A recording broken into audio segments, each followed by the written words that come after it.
Bonsoir mes amis, c'est un grand privilège d'être ici ce soir, dans cette salle, pour servir les enfants de Dieu, les malades et les affligés, et pour présenter le salut à ceux qui ne sont pas sauvés. Nous sommes désolés que ce soit notre dernière soirée de cette campagne spéciale, de cette série de réunions, mais nous tenons vraiment à remercier chacun de vous, sans exception, pour votre merveilleuse collaboration, pour tout ce que vous avez fait pour nous. Vous nous avez exprimé votre foi et tout ce que vous avez fait. Nous en sommes reconnaissants du fond du cœur. Seule l'éternité vous fera voir à quel point nous en sommes reconnaissants. Et nous voulons exprimer notre reconnaissance à notre frère Cowbell pour nous avoir parrainés ici en ville et pour la belle collaboration que nous avons eue avec lui et son Église et ses fidèles. Et nous remercions chacun de vous qui êtes venus de divers endroits, de l'Indiana et des environs, et des États voisins. On n'en avait même pas fait l'annonce. Je suppose que vous l'avez appris par la poste, ou d'une manière ou d'une autre, que ça se passait ici. En effet, nous savions que nous n'aurions pas beaucoup de place dans cette église, et nous nous sommes dit que, s'il n'y avait vraiment pas assez de place, nous pourrions alors peut-être passer un soir ou deux à la salle. Nous sommes donc reconnaissants à ceux qui nous ont permis d'avoir cette salle ce soir. Nous apprécions le fait qu'ils aient ouvert cet endroit pour les services de ce dimanche soir. Pour la gloire de notre Seigneur Jésus-Christ, nous le remercions. Aussi, juste au moment où j'entrais tout à l'heure, mon frère et Billy et quelques personnes qui se tenaient là, dehors, m'ont dit qu'ils ont recueilli assez de fonds suffisamment pour payer toutes les dettes. Ils ont payé le loyer de l'église, le journal, les concierges de l'église, la musique, toutes les annonces dans les journaux, la diffusion à la radio. Tout a été payé jusqu'à ce soir. Je pense qu'ils en ont reçu suffisamment, donc l'offrande d'amour de ce soir me reviendra. À ce sujet, comme vous le savez, j'ai toujours essayé de garder une bonne réputation par rapport à l'argent. Nous ne faisons pas cela. Et s'il n'y en a pas assez pour subvenir à tous ces besoins, alors je le prélève de mon offrande d'amour. Pour ce qui est de l'offrande d'amour, je n'accepterais même pas ça, si je n'étais pas un homme pauvre, qui doit vivre comme nous tous devons le faire. Si je pouvais tenir ces réunions d'un bout à l'autre du pays, tout en travaillant, je ne mentionnerai jamais une offrande d'amour pour moi-même. Tout ce que nous demandons, c'est que les dépenses soient payées. Et ce n'est pas qu'à Louisville, c'est ce que nous faisons partout dans le monde. Et aussi longtemps que je vivrai et que Dieu me viendra en aide, ça restera comme ça. Ce n'est pas l'argent. Je ne cherche pas l'argent. J'essaye d'amener les gens à croire au Seigneur Jésus-Christ pour leur salut et pour leur guérison. Vos dîmes et tout que vous avez versé la semaine dernière ont servi à cela. Et d'habitude, le dimanche soir ou le dernier soir de la série de réunions, peu importe le jour, si ça dure une semaine ou 2 semaines, 10 jours, ou peu importe le nombre de jours, on recueille une offrande d'amour pour moi. Et s'il en reste quelque chose, c'est entièrement versé pour les missions à l'étranger. Peut-être que mon secrétaire et les autres qui s'occupent de l'argent et tout sont assis ici en ce moment. Et il y a ma femme et les autres qui savent que c'est la vérité. Et le Dieu Tout-Puissant, qui est notre juge, sait que c'est vrai. Ainsi donc, nous vous remercions pour tout ce que vous avez fait. Alors, comme c'est le dernier soir des réunions, nous partirons demain pour Shreveport, en Louisiane. Et nous commencerons les services là-bas, dans la salle municipale. C'est là que commencera la prochaine série de réunions. Et de là, nous irons à Denver, dans le Colorado, où les hommes d'affaires chrétiens de Denver nous parrainent, dans le cadre d'une campagne. Et je crois que c'est à la ville ou la salle municipale. Aucune église ne parraine cela, juste les hommes d'affaires chrétiens. Et de là, nous irons à Edmonton, en Alberta. Et de là, nous irons à Grande Prairie, en Colombie-Britannique, à Dawson Creek, et jusqu'au pays des Esquimaux. Et de là, nous redescendrons nous recommencerons ici, dans différents États, vers le mois de juin. Ce sera à Des Moines, dans l'Iowa. Puis nous irons au lieu de campement méthodiste, à Cedar Lake, à la convention là-bas. Et ensuite, dans le Pacifique Nord-Ouest. Et de là, nous irons à Durban, en Afrique du Sud. Cette fois-ci, ce n'est pas mon choix, ma programmation, c'est un « ainsi dit le Seigneur ». Et nous irons en Afrique, en Inde, en Palestine, au Luxembourg, à Francfort, en Allemagne, à Londres, puis à Paris, et nous reviendrons à la maison. Et partant de là, nous devrions revenir vers janvier ou février, puis nous irons en Nouvelle-Zélande, en Australie et en Orient. Et je m'attends à ce que des prières soient élevées de Louisville, Kentucky, en faveur de ces séries de réunions que nous aurons suivant cet itinéraire. Un de ces jours, s'il m'arrivait de revenir même dans un an, il y en a beaucoup qui sont assis ici ce soir, qui ne seront peut-être plus de ce monde, si je suis épargné. Dans un auditoire de cette taille, de 1000 personnes ou plus, peu importe, il y en aura beaucoup parmi vous qui seront partis. Puis, un de ces glorieux matins, je vous reverrai à la résurrection, quand les saints, les rachetés, seront ramenés sur la terre pour le glorieux millénium. J'espère passer une éternité sans fin avec vous dans le royaume de Dieu que je représente ici ce soir. Que Dieu vous bénisse tous. Je ne veux oublier personne. Les demoiselles qui jouent de la musique et, tout le monde. Que Dieu vous bénisse. Bon, ce soir, c'est à moi qu'il incombe de parler encore une fois pendant quelques instants. Et je ne sais pas à quelle heure nous devons quitter la salle, mais nous commençons à l'instant à 20h30 et nous allons parler peut-être pendant une demi-heure. Puis nous allons commencer notre ligne de prière et prier pour les malades. Ainsi donc, vous, mes chers amis chrétiens ici de Louisville, Kentucky, de Jeffersonville, de New Albany, un de ces jours, j'aimerais annoncer dans tout le pays la tenue d'une série de réunions et dresser ici une grande tente qui peut accueillir plusieurs milliers de personnes et avoir un réveil à l'ancienne mode. À mon avis, c'est ce dont nous avons besoin à Louisville, d'un réveil à l'ancienne mode, un réveil envoyé par Dieu. Priez, si le Seigneur me conduit dans cette direction, je viendrai.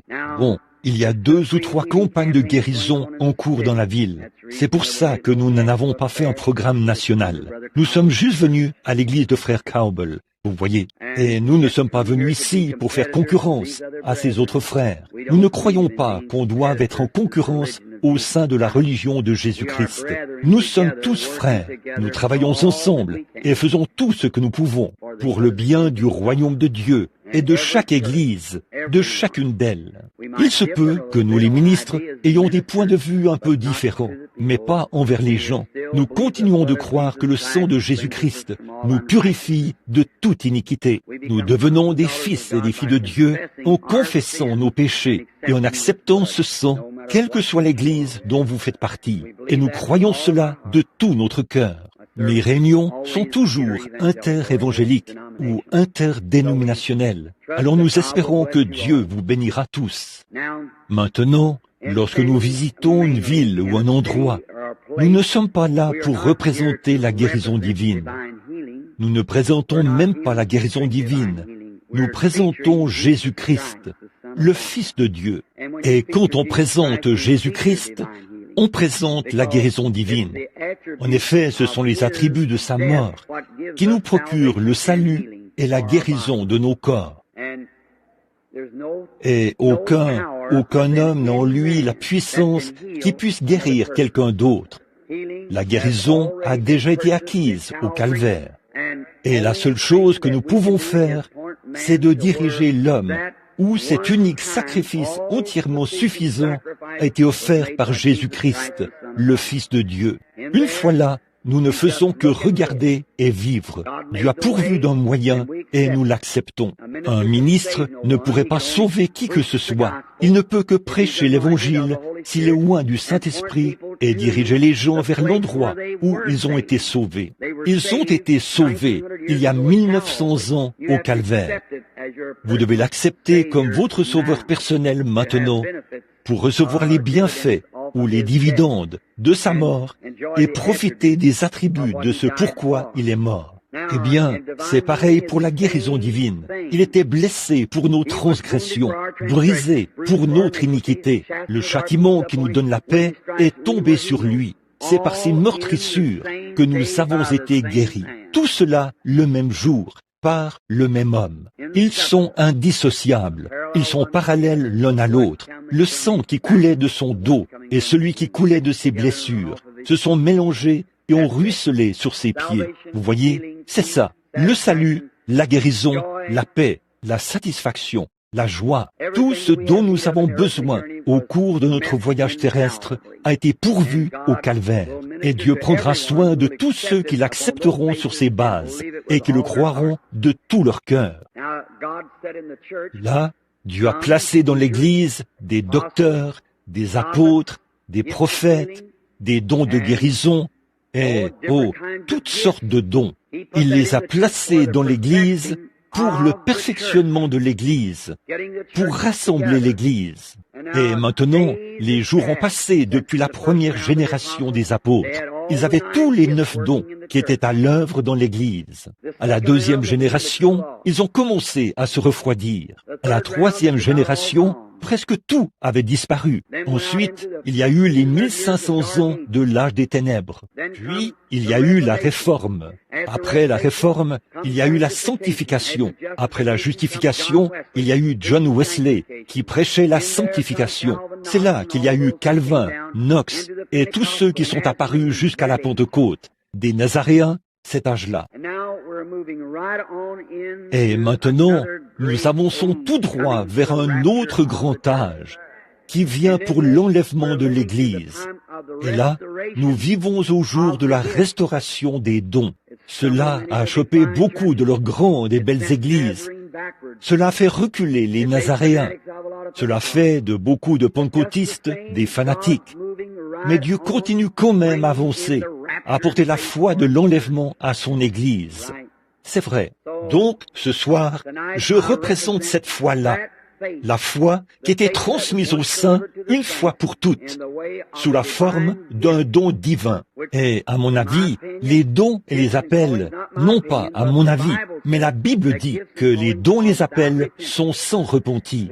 Il n'y a rien que vous puissiez faire à ce sujet. Vous ne pouvez pas faire en sorte que vous ayez des yeux bleus alors que vous avez des yeux bruns. Vous êtes simplement ce que vous êtes par la grâce de Dieu. Vous ne pouvez même pas venir si Dieu ne vous appelle pas premièrement. Vous ne pouvez pas chercher Dieu si Dieu ne vous cherche pas premièrement. Et s'il ne vous appelle pas, nul ne peut venir à moi si mon Père ne l'attire.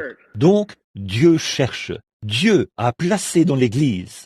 Et puis, depuis ma tendre enfance, je suis né ici, dans l'État du Kentucky. Des visions me viennent naturellement, comme manger ou quoi que ce soit d'autre. Ça vient simplement selon que Dieu le veut. Il les donne. Je fais simplement ce qu'il me dit de faire. J'ai certainement de nombreux critiques. Il y a beaucoup de gens qui ne croient pas à cela. Peu importe ce qui arriverait, ils n'y croiraient pas de toute façon. Je m'attends à voir ça. Et si je n'avais pas ça, je m'avancerais à un hôtel quelque part et je dirais, « Seigneur bien-aimé, qu'est-ce qui ne va pas chez moi ?» Car tous ceux qui vivent pieusement en Jésus-Christ seront persécutés. C'est vrai, nous devons subir cela. C'est vrai. Donc, Jésus l'a subi et il a dit, si lui qui pouvait se tenir devant son auditoire et savoir ce qui n'allait pas chez les gens et savoir s'ils étaient guéris ou pas, et quelqu'un l'a touché avec foi. Quand il s'est retourné, il a dit, qui m'a touché? Il a dit, ta foi t'a sauvé. Maintenant, ta perte de sang s'est arrêtée. Ta foi t'a guéri. Une fois, une femme est venue à lui, où il se tenait là où elle se trouvait, près d'un point d'eau, ou d'une source, d'un puits, du puits de Jacob. Une femme est venue, et il a échangé avec elle pendant quelques instants, jusqu'à ce qu'il trouve son problème. Il a dit, va chercher ton mari. Elle a dit, je n'en ai pas. Il a dit, c'est vrai, tu en as 5. Quand il était ici, il savait où se trouvait un poisson qui avait une pièce de monnaie dans la bouche. Il savait où se trouvaient 2 mulets attelés au carrefour. Et il savait à quel endroit un homme porterait une cruche. Il savait beaucoup de choses. Il connaissait Philippe quand il est venu à lui. Il savait qu'avant de venir, il avait prié sous un arbre. Il savait qu'il était un homme bon et juste. Mais il a dit, d'après ses propres paroles, « Je ne peux rien faire de moi-même, tant que le Père ne m'a pas montré ce qu'il faut faire. » Que tous ceux qui croient cette écriture disent « Amen ». C'est ça, Jean 5, 19. Il est passé près d'une grande foule. Il y avait 2 ou 3 000 personnes là. des infirmes, des déformés, des estropiés, des boiteux, des aveugles, des paralytiques. Bien qu'il était plein d'amour et de compassion, il est passé à côté de tous ces gens. Il a guéri un homme qui avait un genre de petite maladie. Oh, je ne sais pas. Il se peut qu'il ait juste été sujet à de mauvais rhumes. Pour autant que je sache, ça, il en souffrait depuis 38 ans. Ça n'allait pas lui faire du mal ou le tuer. Ça faisait longtemps qu'il en souffrait. Il a guéri cet homme et est parti, laissant cette foule couchée là. Et lorsqu'on lui a posé la question, il a dit, « Je ne peux rien faire de moi-même. Je ne fais que ce que je vois faire au Père. » Or, parfois, les gens voulaient qu'il fasse le bouffon avec cela. Quand ils voyaient qu'il avait cette puissance, ils le lui demandaient. Hérode a dit, « Fais un miracle pour moi, que je te vois faire quelque chose. » Et il lui a demandé de parler pour sa défense. Il s'est tenu là, comme muet devant ceux qui le tondaient, comme une brebis muette devant ceux qui la tondent. Un jour, ils lui ont entouré la tête d'un morceau d'étoffe. Un groupe de soldats qui critiquaient, et ils l'ont frappé sur la tête, et ont dit, « Eh bien, si tu es prophète, si tu sais toutes ces choses, et ainsi de suite, dis-nous qui t'a frappé. Fais un miracle pour nous. » Quand Satan l'a rencontré la première fois, Satan a dit, « Maintenant, si tu fais un miracle pour moi, je croirai que tu es le Fils de Dieu. Change ces pierres en pain, que je te vois le faire. » Jésus lui a simplement cité l'Écriture. En fait, chaque fois, Satan voulait le voir faire un miracle. Les gens qui sont possédés par Satan veulent le voir. Fais quelque chose pour moi, que je te vois guérir celui-ci. Laisse-moi te faire une égratignure sur la main. Si tu la guéris, je te croirai. Voilà, c'est ça. Le même mauvais esprit qui a dit, « Descends de la croix maintenant, et nous te croirons. Tes mains sont clouées là-haut. Tu appelles Élie, qu'on le voit te délivrer maintenant. Si tu as trouvé tant de grâce devant lui, devant Dieu, qu'on le voit te délivrer. Descends de la croix, et nous te croirons. Fais un miracle devant nous. » Les miracles ont toujours déconcerté l'incroyant. Mais n'empêche que notre Père Céleste est tout de même un Dieu qui opère des miracles. C'est tout. Partout où il a toujours été, quel qu'ait été son ministère, partout où il a envoyé ses ministres, il y a eu des signes, des prodiges et des miracles. Maintenant, que le Seigneur vous bénisse, alors que je lis un passage de l'Écriture ici pendant quelques instants. Puis, nous allons commencer le service et passer ensuite directement au service de guérison.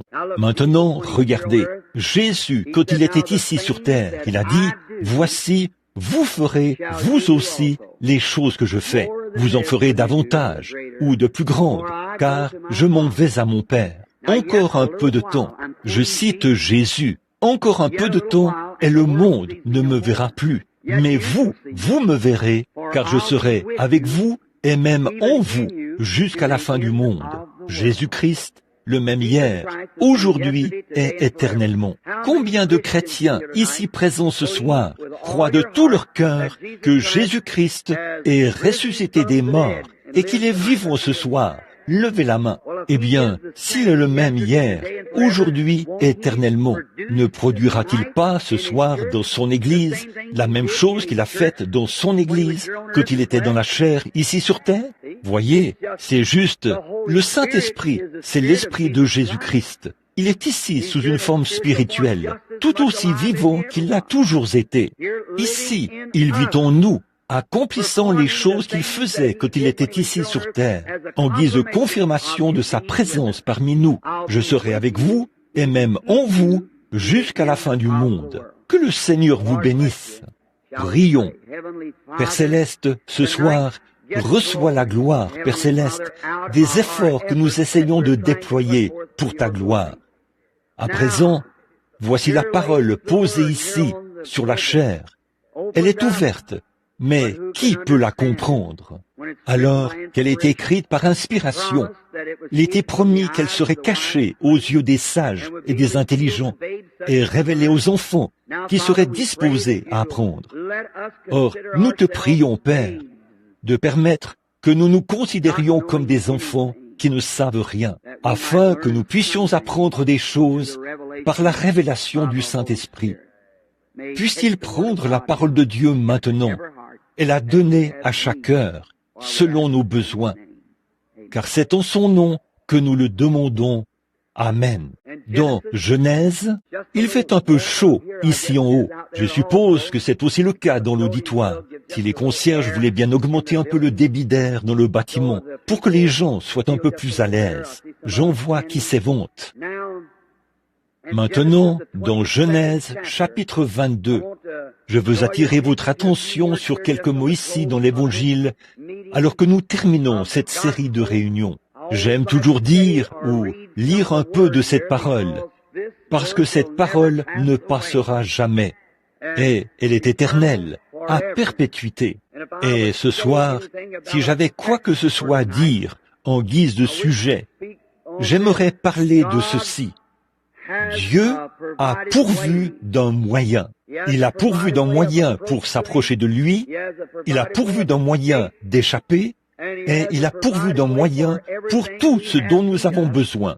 Si seulement nous pouvons trouver ce moyen que Dieu a pourvu, alors nous sommes sûrs d'y parvenir. Si ce bâtiment a été fourni ici pour prendre soin pour nous protéger de la pluie, alors tant que nous sommes dans le bâtiment, nous sommes à l'abri de la pluie. Si Dieu a pourvu d'un moyen pour le salut et que nous parvenons à trouver ce moyen qui était pourvu, nous pouvons obtenir le salut. Si Dieu a pourvu d'un moyen pour la guérison divine, si nous parvenons à découvrir, à trouver ce moyen, nous obtenons la guérison divine. S'il a fourni la paix à ceux qui sont instables, alors si nous suivons cette voie jusqu'à trouver le moyen qu'il a pourvu, nous pouvons obtenir la paix. Maintenant, lisons à partir du verset 7 du chapitre 22. Remarquez ceci maintenant. C'est une glorieuse histoire dramatique que nous avons là. Et Isaac parla à Abraham son père et dit, « Père !»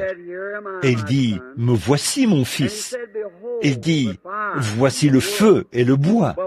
Mais où est l'agneau pour l'Holocauste ?» Et Abraham dit, « Mon fils, Dieu se pourvoira lui-même de l'agneau pour l'Holocauste. » Que le Seigneur ajoute ses bénédictions à la lecture de cette parole. Je pourrais aussi ajouter ceci, lire le verset 14, en réponse à cela. Abraham appela le nom de ce lieu-là Jéhovah Jireh. Comme on dit aujourd'hui, en la montagne de l'Éternel, y sera-t-il pourvu. Jéhovah Jireh était le nom de rédemption de Dieu. Dieu, le mot Jéhovah Jireh signifie Dieu se pourvoira lui-même du sacrifice. Autrement dit, Dieu préparera un moyen. Eh bien, Dieu avait 7 noms composés en rapport avec la rédemption. Jéhovah Jireh, Jéhovah Manassé, Jéhovah Rapha, celui qui guérit. Et tous ces différents noms composés qu'il portait, ce qu'il était, qui représentait ce qu'il était pour les gens. Et ce sacrifice qui a été pourvu ce soir, Jéhovah Jireh, l'Éternel se pourvoira lui-même de l'agneau. Alors que nous abordons maintenant cette glorieuse histoire dramatique que nous avons sous les yeux, puisse le Saint-Esprit prendre ces quelques paroles qui seront prononcées et les ancrer dans chaque cœur. Maintenant, ce soir, c'est le dernier soir de la série de réunions. Et je veux que chacun de vous m'accorde toute son attention et écoutez attentivement maintenant. Nous essayons de remporter la plus grande victoire de cette série de réunions. C'est le dernier soir. D'habitude, il y a plus de gens qui sont guéris le dernier soir que dans toutes les réunions précédentes. C'est la grande attente. Satan combat plus férocement. Tout a l'air d'aller mal, parce que Satan essaie de maintenir ces gens sous pression et tout, afin de pouvoir les éloigner de cette grande période de tension dans laquelle nous entrons maintenant.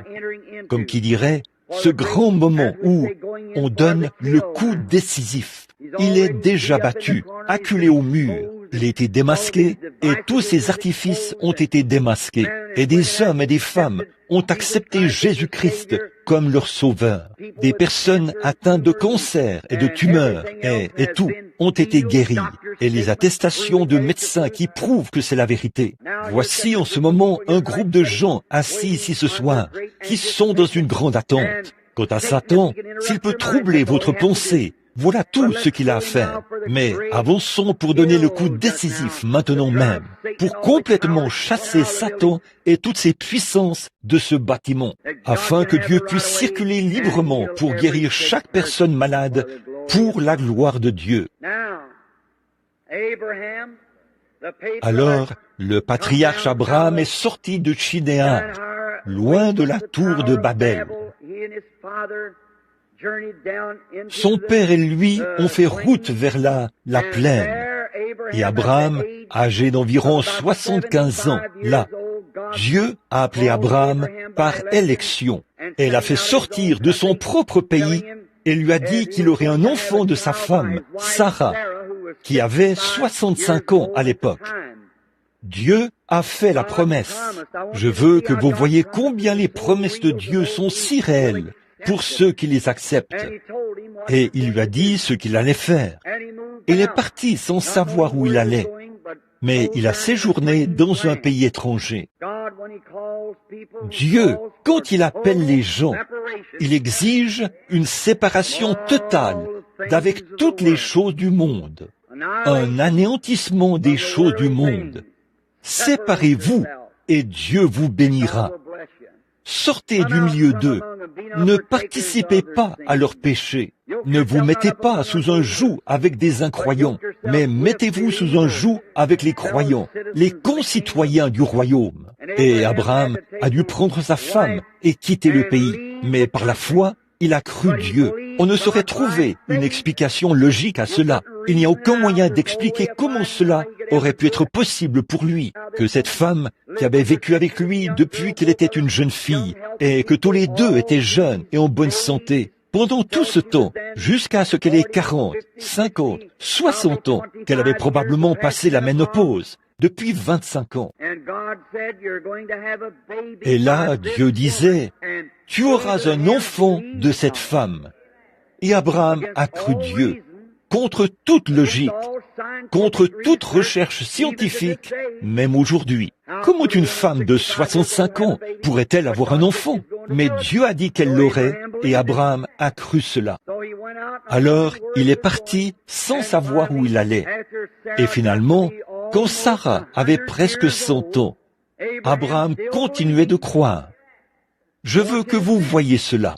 Il continuait de croire que Dieu allait tenir sa promesse. Il avait tout préparé pour accueillir l'enfant. Et finalement, le petit est arrivé. C'est toujours ainsi que Dieu procède. Il a fait naître cet enfant juste au bon moment. Vous voyez, plus le délai était long, plus Abraham se disait, eh bien, je ne l'ai pas obtenu aujourd'hui, je ne l'ai pas obtenu ce mois-ci, je ne l'ai pas obtenu le mois dernier. Mais peu importe combien de temps ça prend, plus c'est long, plus je prends de l'âge, plus le miracle sera grand. Louez Dieu pour cela. Au lieu de s'affaiblir comme nous le serions, on prie pour vous ce soir et vous êtes guéris. Vous dites que cela a empiré le lendemain. Vous dites, oh, eh bien, ça ne vaut rien. C'est pour ça. Vous n'arrivez pas à garder la parole de Dieu.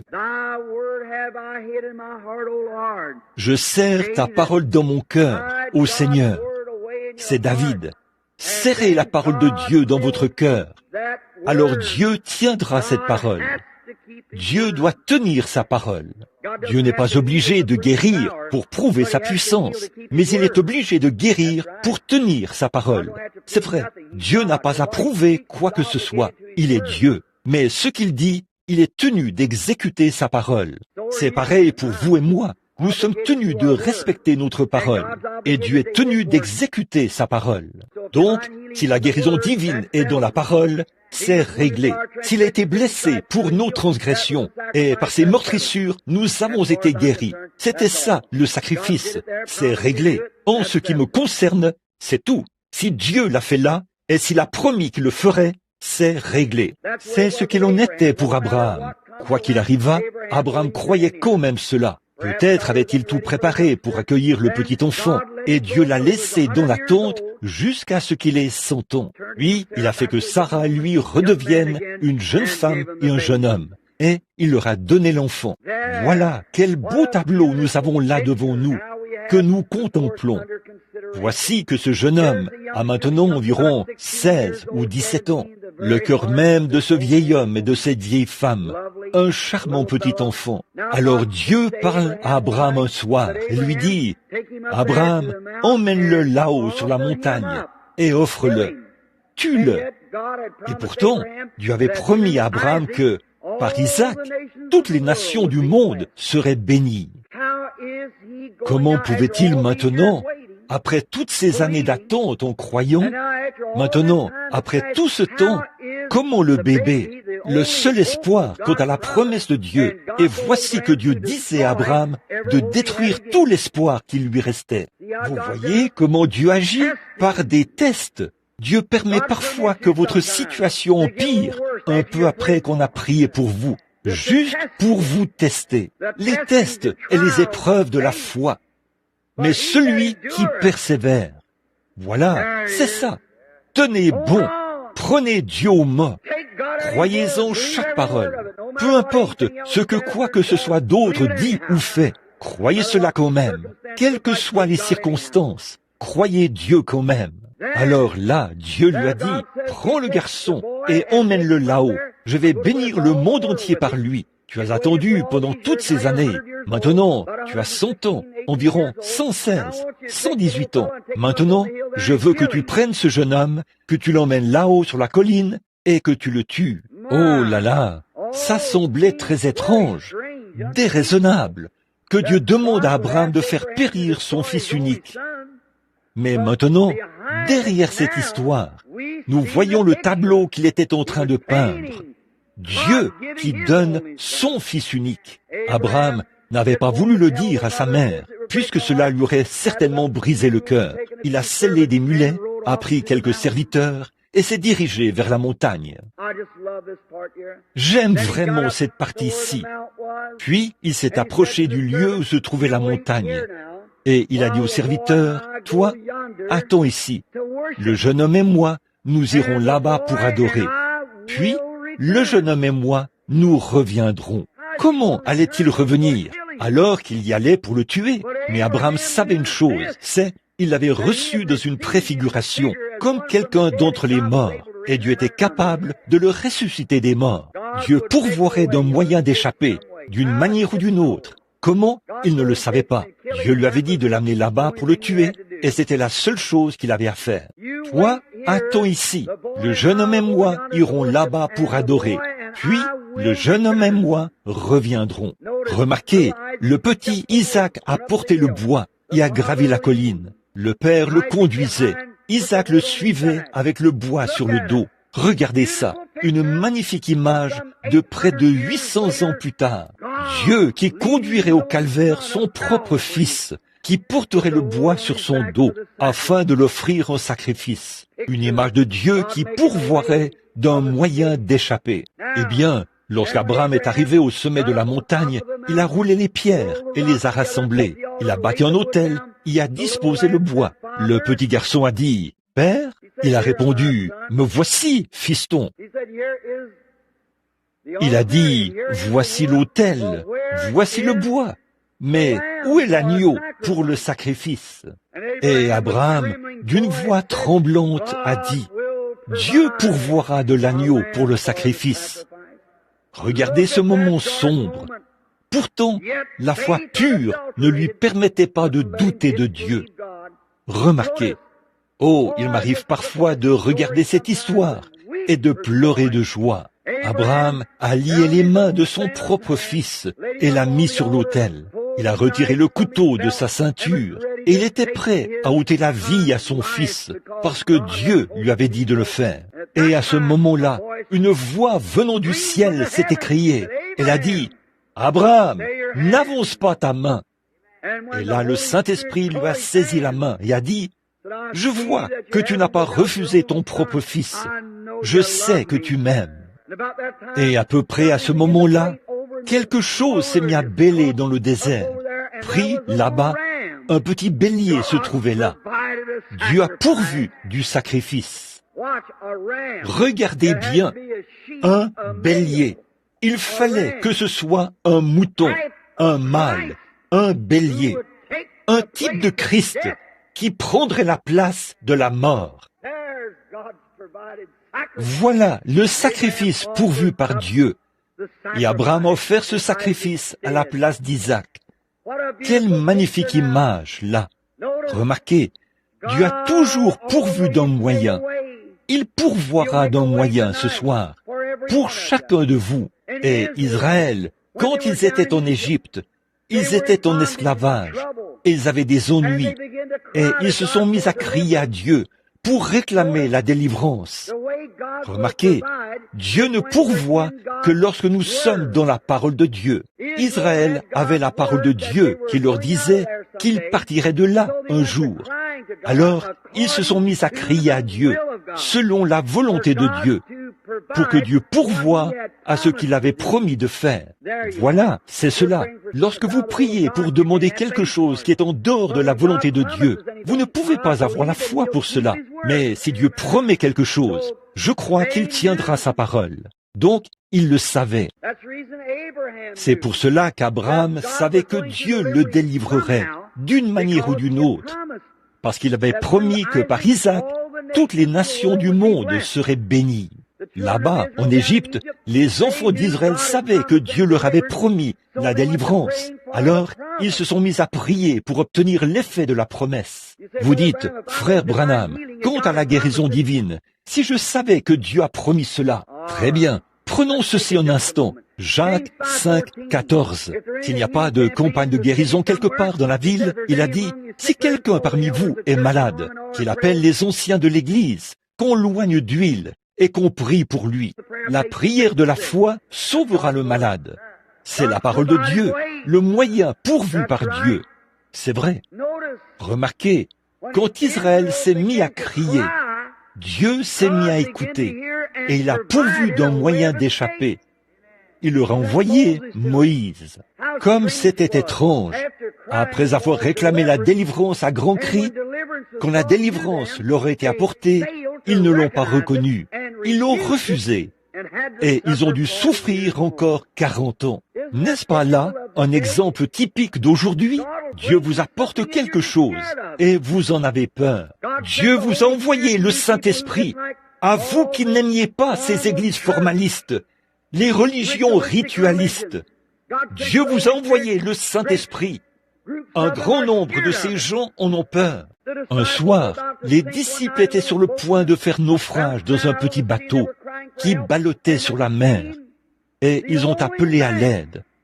Quand ils ont vu venir le seul homme qui pouvait calmer les vagues, ils ont eu peur de lui et ont cru qu'il était un fantôme. Le seul espoir qu'ils avaient, ils en ont eu peur. Il y a des hommes et des femmes assis ici ce soir qui ont le cancer, qui souffrent du cœur, de maladies dangereuses, sans doute. Et le seul espoir que vous avez, après que votre médecin fait tout son possible, vous avez simplement peur de tendre la main pour lui faire confiance. N'ayez pas peur. Acceptez sa parole. Tenez-vous là. C'est le moyen que Dieu a pourvu pour vous. C'est dans ce but que Dieu vous a envoyé ici ce soir. Il ne vous a pas envoyé ici ce soir pour que je prie pour vous. Il vous a envoyé ici ce soir pour que vous acceptiez le moyen qu'il a pourvu. Jésus-Christ, le sacrifice expiatoire pour le péché et la maladie. J'espère que vous saisissez. Remarquez, ils ont réclamé la délivrance à grands cris. Dieu leur a envoyé la délivrance.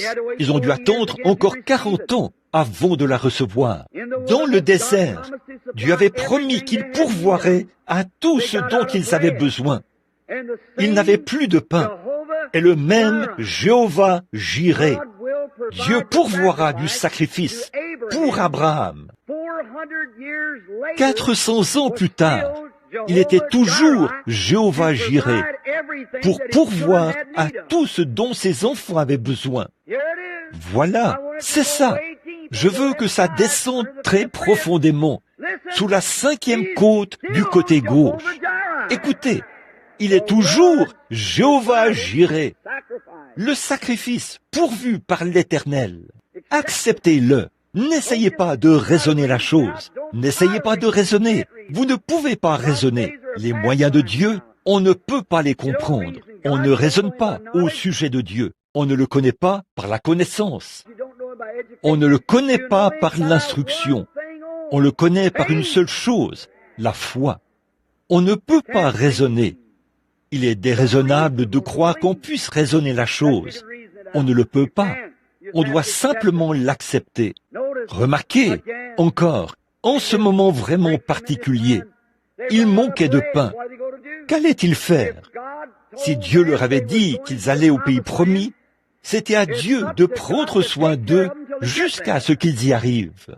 Et ce même Jéhovah Jireh était là avec eux. Et puis, quand ils ont manqué de pain, Jéhovah Jireh a pourvu d'un moyen pour qu'ils aient du pain pendant tout leur voyage dans le désert. La manne tombait du ciel. Ils ont manqué d'eau. À quoi bon s'inquiéter? Jéhovah Jireh, le sacrifice pourvu par l'Éternel, était là avec eux. Et il a frappé le rocher. À partir de ce moment-là, ils lui ont parlé, et l'eau a coulé en abondance. Ils ont abreuvé tout leur bétail. Des milliers de litres d'eau coulaient par seconde, jaillissant d'un rocher dans un désert aride. C'est irrationnel, n'est-ce pas? Mais Dieu a pourvu. Ne raisonnez pas sur la façon dont il s'y prend. Il le fait simplement parce qu'il a dit qu'il le ferait. Comment un patient qui est étendu là, se mourant du cancer, et à qui les meilleurs médecins ont dit qu'il n'y a aucun espoir, comment pourrait-il guérir? C'est irrationnel. Mais il est Jéhovah Jireh, le sacrifice pourvu par l'Éternel. Comme c'est beau. Un jour, la maladie a frappé dans le camp. Il n'avait pas, probablement pas de médecin ni de traitement. Qu'est-ce que Moïse était là, avec tout ce groupe de gens. Ils étaient environ 2 millions, vieux et jeunes, des malades et tout. Quand ils sont sortis du désert, il n'y avait pas un seul infirme parmi eux. Mais là, remarquez, quand ils ont péché pendant qu'ils étaient dans le désert, et que les serpents se sont mis à les mordre, ils ne pouvaient rien faire. Et Dieu, lorsque Moïse lui a parlé, il a pourvu d'une expiation. Il a dit à Moïse, va chercher un morceau d'airain, fais-en un serpent, et place-le sur une perche. Il arrivera que quiconque regardera ce serpent se rétablira. C'est encore un beau type. L'airain, le serpent lui-même, signifiait le péché déjà jugé. En Éden, il avait déjà été jugé lorsque Dieu avait prononcé le jugement contre le serpent. L'airain représente le jugement divin sur l'autel d'airain où les corps des animaux étaient brûlés, après que le sang avait été prélevé, tous les jours à 9 heures, à midi et à 15 heures. Des litres de sang étaient répandus sur cet autel, au-dessus des corps des animaux morts, et de la fumée noire s'élevait. Chaque juif en Palestine se prosternait et levait les mains au ciel. Et au fur et à mesure que cette fumée montait, ses prières l'accompagnaient. Très bien, le jugement divin, les corps brûlés sur un autel d'airain, exactement comme en Israël, quand Akab avait fait pécher Israël. Élie est allé scruter les cieux. 3 ans et 6 mois s'étaient écoulés sans pluie. Il a dit, ça ressemble à de l'airain, le jugement divin. Dans Apocalypse, quand ils ont vu Jésus, dans Apocalypse 1, ses pieds ressemblaient à de l'airain, le jugement divin. Le serpent représentait le jugement divin pour apaiser Dieu. Ces jugements sont divins. Et puis, la perche représentait la croix, et le serpent représentait Jésus, le bien-aimé Seigneur Jésus. Il est descendu et a été fait péché. Dieu lui-même s'est révélé dans un corps rendu semblable à une chair de péché, pour ôter du monde la maladie et le péché. Comme c'est beau! Et là, il a pourvu d'un moyen. Jésus a dit, de même que Moïse éleva le serpent d'airain dans le désert, il faut que le Fils de l'homme soit élevé. Maintenant, pourquoi le serpent d'airain était-il élevé? Pour plus d'une raison. Ils avaient péché et ils étaient malades. Bon, donc, Jésus a été élevé, blessé pour nos transgressions, c'est par ses meurtrissures que nous sommes guéris. Plus d'une raison. Et ce soir, que Christ guérisse les malades est encore tout aussi réel que ça l'est de sauver les pécheurs. Un miracle qui est beaucoup plus grand pour lui que de sauver un pécheur. C'est qu'il doit changer ses manières de faire. Ce qui est certain, c'est qu'une fois changé, il saura comment croire Dieu au sujet de sa guérison. Vous voyez ce que je veux dire? Rapidement, un autre beau type qui me vient à l'esprit, c'est dans le livre de Ruth. Beaucoup d'entre vous survolent ce livre sans réfléchir. Vous ne réfléchissez pas à ce que cela signifie. Dans tout l'Ancien Testament, c'est l'une des plus belles histoires qui présente un type de Christ. Dans le premier chapitre du livre de Ruth, Naomi, le mot Naomi signifie agréable. Elle, son mari et ses 2 fils ont quitté la Palestine, un type de l'Église. Ils ont quitté la Palestine et sont allés au pays de Moab. Et là, ils se sont installés hors de leur patrie. C'est le symbole de la rétrogradation, comme Israël l'a fait. Tout Juif qui quittait la Palestine était en dehors de la volonté du Seigneur. Dieu avait donné la Palestine aux Juifs, et il leur avait dit, demeurez-y. Et Ruth est sortie, ou, non pas Ruth, mais Naomi. Puis ses 2 fils se sont mariés, et tous les hommes sont morts, son mari et ses 2 fils.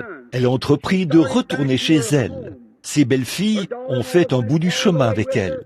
L'une d'elles a levé les yeux et a considéré sa patrie. Elle est repartie. Mais Ruth, la Moabite, elle a refusé de retourner. Elle aimait sa belle-mère. Elle a dit, retournez vers votre peuple. Je suis vieille. Et même si j'avais d'autres enfants, eh bien, vous connaissez les lois, comment les choses se faisaient à cette époque-là, vous qui étudiez la Bible. Elle a dit, si j'avais un enfant, vous seriez trop vieille pour lui quand il aurait grandi. Donc, retournez et vous pourrez vous remarier. Oh, j'aime ça. Naomi, là, le type de l'église juive. Ruth, le type de l'église des nations. Remarquez, voici qu'elle revient maintenant. Voyez? Ruth, qui était une femme des nations, une adoratrice païenne, a regardé en arrière et a dit, « J'irai avec toi. Où tu vivras, je vivrai. Où tu mourras, je mourrai. Où tu seras enterré, je serai enterré. Ton Dieu sera mon Dieu. » Ça, c'est l'Église des nations qui accepte le salut par Jésus-Christ, notre Seigneur. Remarquez, quelle belle image. Là, j'aurais aimé qu'on ait du temps. Le chapitre 2 du livre de Ruth révèle le moment de son retour. Quand elle est revenue, c'était tout juste au moment de la moisson, de la saison des orges. Et quand elle a vu, quand ses yeux ont vu sa patrie, elle a pleuré. Je désire ardemment entrer en Palestine. Vous voyez, ces personnes pleuraient en voyant leur patrie. Ces Juifs affluent en Palestine par milliers. C'est le calendrier du jour, frère. Je vous le dis, nous vivons au bout du chemin. Je ne serais pas du tout surpris que beaucoup de ceux qui sont assis ici et qui sont âgés voient ce temps où il ne restera pas pierre sur pierre à Louisville, dans le Kentucky. Ce sera peut-être dans un an. Je ne sais pas. Ne dites pas que j'ai dit dans un an. Je ne sais pas. Personne ne le sait. Mais nous sommes au bout du chemin. Ça, je le sais. Ces bombes à hydrogène et ces choses sont prêtes à exploser d'un moment à l'autre. Les Juifs retournent à Jérusalem. Et l'étoile de David à 6 branches, le drapeau le plus ancien du monde, flotte à Jérusalem pour la première fois depuis 2000 ans. Un signe du temps. Et remarquez, c'est exactement comme Naomi, qui avait perdu tout ce qu'elle avait et qui était revenue tout juste à la saison des orges. Et aujourd'hui, la Palestine est en train de fleurir comme une rose. On y trouve certaines des plus grandes choses, des richesses de tous les pays du monde. Des produits chimiques qu'on a trouvés dans la mer morte sont d'une valeur inestimable. La Palestine, le plus grand pays d'agrumes, on y cultive des citrons qui pèsent près de 2 kilos. Pensez-y, tout cela accomplit la parole divine de Dieu. Ils rentrent chez eux. Les Juifs sont en train d'y retourner à la saison des orges. Elle a levé les mains et a pleuré. Et les gens ont dit, « Voici Naomi qui revient. » Elle a dit, « Ne m'appelez pas Naomi, car Dieu m'a durement affligé. » Sans savoir ce qu'elle amenait avec elle. Le Juif est loin de se douter qu'en rejetant Jésus, il a tout simplement donné aux gens des nations la possibilité d'entrer. Oh, j'aime vraiment ça. Remarquez, donc, quand elle a levé les yeux, elle a pleuré. Et remarquez, alors il fallait qu'elle, tout son héritage lui avait été ôté. Alors, il leur fallait subvenir à leurs besoins. Ruth, qui était une jeune femme ravissante, est allée dans les champs de Bose pour glaner. C'est ce que faisaient les paysans, les pauvres. Je veux vous faire remarquer de quel type est l'Église. C'est une Église pauvre.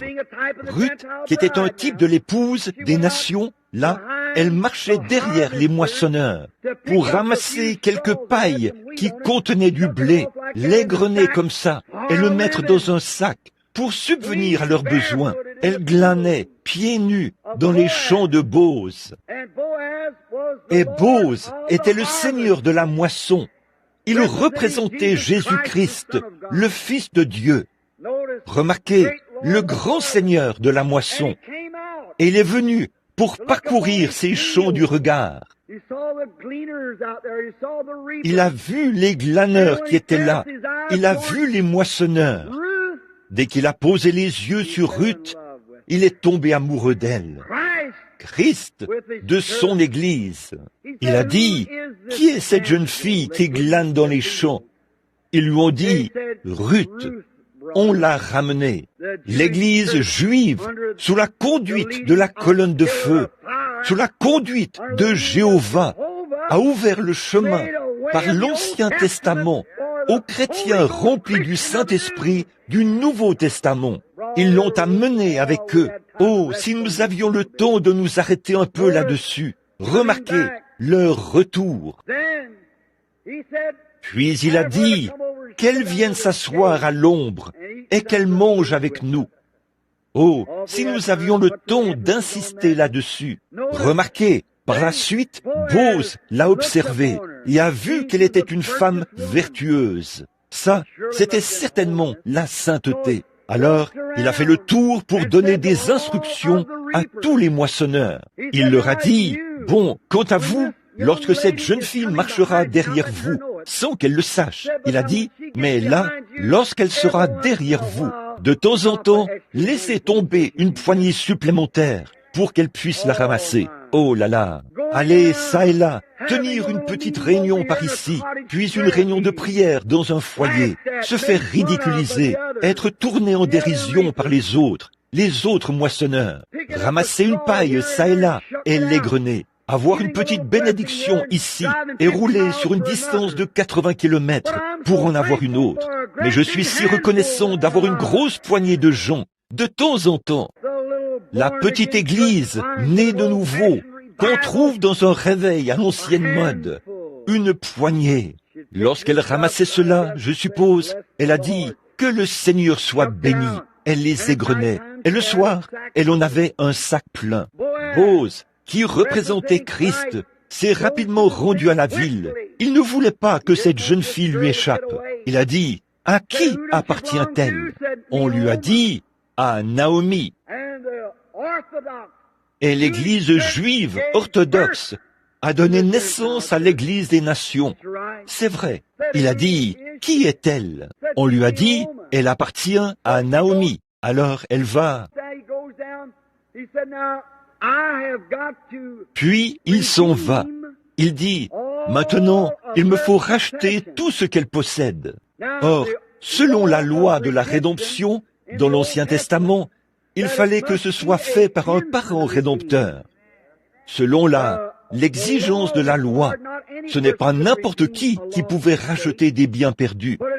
Mais il fallait que ce soit un parent. En plus, il fallait que ce soit quelqu'un qui avait les moyens de la racheter, qu'il soit suffisamment digne pour la racheter, qu'il en ait la capacité financière. Comme c'est beau! Oh là là! Christ, digne, doublement digne. Le roi du ciel, qui voit la petite église remplie du Saint-Esprit et qui laisse tomber une petite poignée de temps en temps. Remarquez, le seul moyen pour Dieu de racheter, c'était que Dieu descende et devienne notre parent. Dieu était esprit. Dieu est descendu et s'est fait chair. Dieu était en Christ, réconciliant le monde avec lui-même. Puis, pour racheter l'homme, il lui fallait devenir homme, un parent. Pouvez-vous imaginer la divinité qui descend, faite chair? L'amour. Que ferait un jeune homme pour sa jeune épouse qu'il veut prendre pour chérie? Il est aveugle, il est prêt à tout. Oui, monsieur, il la veut. Rien ne peut l'arrêter. Il est déterminé à la voir. C'est ce que Dieu a fait quand il a vu l'Église. Il l'a aimée. Rien ne pouvait l'arrêter. Il était prêt à donner sa vie et Dieu est descendu dans un corps de chair. Digne, le roi du ciel s'est fait parent. Alors, Dieu, après qu'il est venu dans la chair, en Jésus-Christ, il est devenu un parent rédempteur. Observez Bose. Là, avant qu'il puisse la voir, il a dû demander s'il y avait quelqu'un, un proche parent, qui pouvait prendre cela, l'apprendre. Ainsi, personne ne pouvait le faire.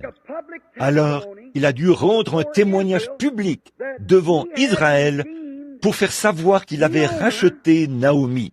Et il a racheté Naomi afin d'obtenir Ruth. Oh là là! Il est venu chez les siens et les siens ne l'ont pas reçu. Mais il fallait qu'il rachète Naomi afin d'obtenir Ruth. Voyez, oh, quelle belle image! Dites-moi que la parole de Dieu n'est pas inspirée. Chaque parcelle de cela parle de la venue. Et entre-temps, Ruth attendait. Et Bose, le roi de la moisson, ou le seigneur de la moisson, est allé hors des portes, a appelé tous les anciens de la ville et a rendu un témoignage public hors de la porte.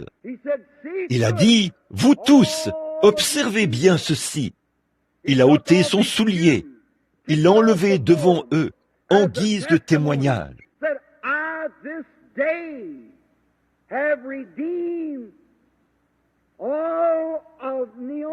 Il a dit, « Aujourd'hui, j'ai racheté tout l'héritage perdu de Naomi. Et aujourd'hui, tout ce qu'elle possédait m'appartient. » Oh là là, préparez-vous, je vais lancer quelque chose. Oh, je sens que quelque chose est en train d'agir. Remarquez, Christ, devant les anciens d'Israël, a été mené hors des portes de la ville et a rendu témoignage.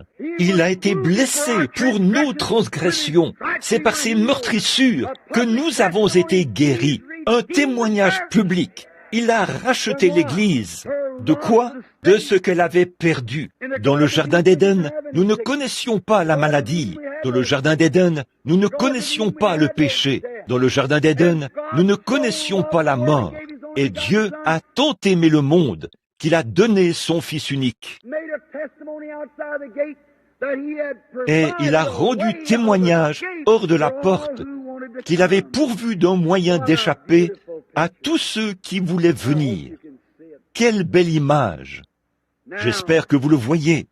Maintenant, que le Seigneur soit béni. Et d'après ce que je vois, peut-être que mon temps s'écoule rapidement. Dieu a pourvu d'un moyen, et il l'a fait en Jésus-Christ. Quand Jésus a gravi la colline de Golgotha, il était blessé, il saignait. La croix creusait un sillage sous les empreintes de pas ensanglantés, alors qu'il gravissait la colline. Il l'a gravi, a rendu un témoignage public. Il a été blessé pour nos transgressions. C'est par ses meurtrissures que nous avons été guéris. Il est mort et est monté en haut. Le croyez-vous? Et il a renvoyé des dons spirituels à l'Église. Il a pourvu d'un moyen. Et cette joie que nous avons dans nos cœurs maintenant, ce n'est que la compte, le gage de ce qu'il en sera quand nous serons entièrement rachetés. Et cette guérison divine que nous avons maintenant, c'est le gage de la rédemption de notre corps. Nous sommes rachetés. Dieu a pourvu du sacrifice. Je dois m'arrêter, mes amis, parce que les gens se lèvent et sortent. L'autre jour, j'ai dit à ma femme, j'ai prêché d'environ, je ne sais pas combien de nations différentes, dans toutes les villes des États-Unis. Et le seul endroit où les gens se lèvent et sortent pendant que je prêche, c'est à Louisville, dans le Kentucky. C'est vrai, chez moi, vous voyez, c'est le seul endroit où j'ai vu ça. Si quelqu'un dans le bâtiment a déjà été avec moi dans des réunions ailleurs et qu'il a remarqué cela, qu'il lève la main. Certainement, partout ailleurs, cela ne m'est jamais arrivé nulle part, de toute ma vie, sauf ici, chez moi, à Louisville, dans le Kentucky. Les gens se lèvent et sortent. Quand on se met à placer l'évangile exactement sur la ligne de coupe, ils le font. Ça ne m'est jamais arrivé nulle part ailleurs, partout où je suis allé dans le monde, même en Afrique, partout ailleurs, en Suède, en Norvège, où des dizaines de milliers de personnes étaient assises. À mon humble avis, je n'ai jamais vu quelqu'un partir, pas une seule fois, se lever et sortir pendant la prédication. C'est juste ici. Vous voyez, mes amis, cette semaine, je me suis battu, corps et âme, pour essayer de convaincre certaines personnes de ce que les paroles de Jésus-Christ, quelles qu'elles soient, doivent être vraies. Il a dit, un prophète n'est méprisé que parmi les siens, dans sa région. Et c'est tout à fait vrai. Ils ne veulent pas du tout accepter cela. Je ne sais pas pourquoi. Jésus l'a dit, un point c'est tout. Je connais des gens partout dans le pays qui seraient presque prêts à mourir pour moi. Ils m'aiment. Mais en règle générale, c'est la parole de Dieu, et Dieu doit tenir sa parole pour pouvoir être Dieu. C'est vrai. Et tous ceux qui ont déjà assisté aux réunions, ailleurs qu'ici, nous avons eu ici le plus petit nombre de signes et de miracles qui se soient produits de toutes les séries de réunions que j'ai jamais vues de cette durée. D'habitude, il y a des aveugles, des sourds, des muets, des estropiés et tout, des fauteuils roulants empilés dans un coin, des gens qui se déplacent, des lits de camp et des brancards. Et pour autant que je sache, il n'y a eu que les 2 personnes qui sont assises ici. J'ai vu l'une des 2 auparavant, ce garçon-ci qui est assis là. J'ai vu le Saint-Esprit suspendu là, au-dessus de lui l'autre soir. Il est venu tout près. J'aurais pu prononcer sa guérison. Et juste au moment où avant la fin de la prédication, mais j'ai vu cela s'éloigner de lui et commencer quelque chose à traverser l'endroit où il était. Et cela l'en a privé. C'est la seule personne que j'ai vue qui était affligée d'une manière quelconque, à part quelques personnes sourdes ou quelques-uns qui sont venus sur l'estrade dont on m'a parlé. Je ne sais pas. Mais voilà. C'est cela, c'est chez soi, c'est parmi les siens. Maintenant, à mes bons amis, Monsieur Max Padin, Monsieur McDowell, et à ceux qui sont assis dans ce bâtiment ce soir, ceux à qui j'ai essayé d'en parler, et vous, les gens de Jeffersonville, vous qui êtes du tabernacle, voyez-vous de quoi je parle? On ne peut pas changer la parole de Dieu. Il en sera ainsi pour toujours, parce que Jésus l'a dit. Alors vous, qui me suppliait de revenir au tabernacle. Voyez-vous pourquoi? Où il y a probablement eu 50 personnes qui ont été sauvées ici cette semaine, au cours du réveil. Peut-être pas autant que ça, peut-être pas 10, pour autant que je sache, alors que d'ordinaire, en 8 jours ailleurs, on en aurait eu des centaines et des centaines et des centaines. Vous voyez la différence? C'est chez soi, c'est parmi les siens. Ce n'est pas parce qu'ils ne m'aiment pas, mais parce que Jésus l'a dit. Et quand il est allé chez les siens, la seule chose qu'il a pu faire a été d'imposer les mains à quelques malades et de les guérir. Il n'a pu accomplir de miracles. Pas vrai? Là, je cite l'Écriture. Et c'est comme ça que ça doit être. C'est vrai. Ce n'est pas moi, après tout. C'est lui. C'est vraiment lui. Si j'étais un guérisseur, j'ai un frère couché à l'hôpital ce soir, et Dieu me l'a montré il y a 1 an. Et je suppose qu'il y a ici même 200 personnes qui sont témoins de ce que ce jeune homme se portait bien et était en bonne santé. Mais Dieu a envoyé une vision et a dit, il va partir. Et peu importe ce qui va se passer, il va partir. Le médecin a dit il n'y a pas longtemps, nous pouvons le sauver, mais ils ne l'ont pas fait. Et ils ne le feront pas. J'ai vu le Saint-Esprit venir montrer la vision, marquer sa tombe et dire, c'est lui le prochain. C'est comme ça que ça se passera. Combien m'ont entendu le dire il y a très longtemps? Levez la main. C'est vrai, quand ce jeune homme était grand, robuste et en bonne santé, il doit partir, c'est tout. Comment? Si j'étais un guérisseur, je le guérirais. C'est mon propre frère. Mais une fois que Dieu l'a dit, Dieu tiendra sa parole. Et c'est pour ça que je sais ce qu'est l'ainsi dit le Seigneur. Je mourrai par cela, car c'est la parole de Dieu, et il la tiendra. Il a pourvu d'un moyen, et je suis heureux de l'accepter ce soir. C'est le Seigneur Jésus-Christ. Pas vous, que ces bénédictions éternelles reposent sur vous. Et je le répète, le sacrifice pourvu par Dieu ce soir, le moyen d'échapper, c'est par Jésus-Christ.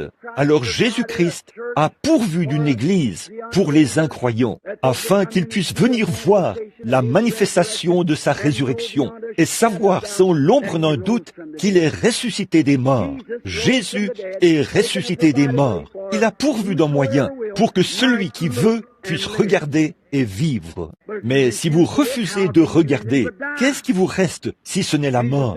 Jésus a dit, si vous ne croyez pas que je suis celui-là, vous mourrez dans votre péché. C'est vrai. Mes amis, j'ai toujours essayé de garder l'équilibre sur le chemin. Si vous poussez très loin dans le formalisme, et que vous êtes formaliste et ritualiste au possible, les gens s'accrochent à ça. Puis, si vous ne faites pas attention, vous passerez à l'autre extrême, et vous serez fanatique au possible. Mais il y a un milieu de la route, où le véritable évangile, l'évangile saint et équilibré est prêché. Et Dieu descend là, et confirme la vérité. Étroite est la porte, resserrez le chemin, mais il y en aura peu qui les trouveront. Très bien. Quant à vous, le petit groupe de gens ici ce soir, qui êtes assis ici, puisse l'amour de Dieu vous couvrir ce soir. Et surtout les malades, ceux qui ont des besoins. Je prie qu'il n'y en ait pas un seul d'entre vous qui reparte chez lui sans être rétabli. Si je pouvais faire quoi que ce soit à ce sujet, je le ferais volontiers, mais je ne peux pas le faire. La seule chose que je puisse faire, c'est de vous le représenter au moyen d'un don divin. Maintenant, si je dis la vérité, que Dieu a pourvu du sacrifice, et ce sacrifice, Jéhovah Jireh, était Jésus-Christ. Et tous les 7 noms composés en rapport avec la rédemption se trouvaient en Jésus-Christ. Jéhovah Jireh, le sacrifice pourvu par l'Éternel. Jéhovah Rapha, l'Éternel qui guérit tes maladies. Et Jéhovah, la bannière. Et tous les autres, ces 7 noms composés, étaient tous en Jésus-Christ. Et c'est là que tous les types et toutes les ombres de l'Ancien Testament se retrouvent en Jésus-Christ. Il a payé le prix suprême. Il est monté en haut. Et ce soir, il a renvoyé le Saint-Esprit qui est le moyen pourvu par Dieu afin que vous échappiez. Nous ayons le temps d'aborder cela. Je peux voir les mages qui chargent rapidement leurs chameaux. « Où vas-tu, chérie ?» lui demande sa femme. « Je vais voir le jeune roi qui est né, tout là-bas, en Palestine. » Eh bien, tu n'as même pas pris ta boussole. Il a dit, je n'ai pas besoin de boussole. Comment feras-tu pour traverser les déserts, les vallées et les collines sans boussole? Il lui a montré l'étoile et a dit, je vais suivre le moyen pourvu par Dieu. L'étoile l'a conduit directement à Jésus. Et écoutez, avant que nous terminions, Dieu a pourvu d'un moyen ici ce soir. Ce n'est ni par l'Église, ni par la théologie, mais c'est par le Saint-Esprit qu'il vous conduira au moyen pourvu par Dieu pour votre sanctification, pour la guérison de votre corps, pour le baptême du Saint-Esprit, pour la joie, la paix et tout ce dont vous avez besoin. Jésus-Christ est le sacrifice pourvu par Dieu. Et je dis qu'il est ressuscité des morts, est monté en haut et a renvoyé le Saint-Esprit, le moyen pourvu par Dieu pour conduire l'Église. Il a dit, il ne parlera pas de lui-même, mais il rendra témoignage de moi, a dit Jésus. Et quand il viendra, il vous rappellera ces choses, et il vous annoncera les choses à venir. Car vous ferez, vous aussi, les choses que je fais. Le monde ne le verra pas, mais vous le verrez. Je serai avec vous, et même en vous, jusqu'à la fin de l'âge. Écoute, Louisville, mon dernier message pour toi. Le sacrifice pourvu par Dieu, c'est Jésus-Christ, celui qui est ressuscité, qui est ici. Il revêt l'Église de la puissance du Saint-Esprit. Voici la lumière. Marchez-y. Trouvez le repos pour votre âme et la guérison de vos maladies. Prions. Père céleste, ô Dieu, quand le jour, tout au fond de mon âme, je me pose des questions, puisque je suis amené à me poser des questions en voyant cette grande et belle nation qu'est l'Amérique, et en voyant ces grosses bombes que l'on pose là-bas, de l'autre côté de la mer, des hommes méchants, impies, qui renient Dieu, qui renient le Seigneur Jésus-Christ, le Saint-Esprit, plein de méchanceté, de malice et de toute espèce de stratagème que Satan leur inspire pour détruire ce monde et faire exactement comme tu avais dit qu'il sera, consumé par la chaleur. Même les grands hommes de science dans le monde disent que dans 10 ans, il y aura un anéantissement total. Il ne restera plus personne, rien qui soit vivant sur la terre. Elle aura été balayée par la bombe à hydrogène.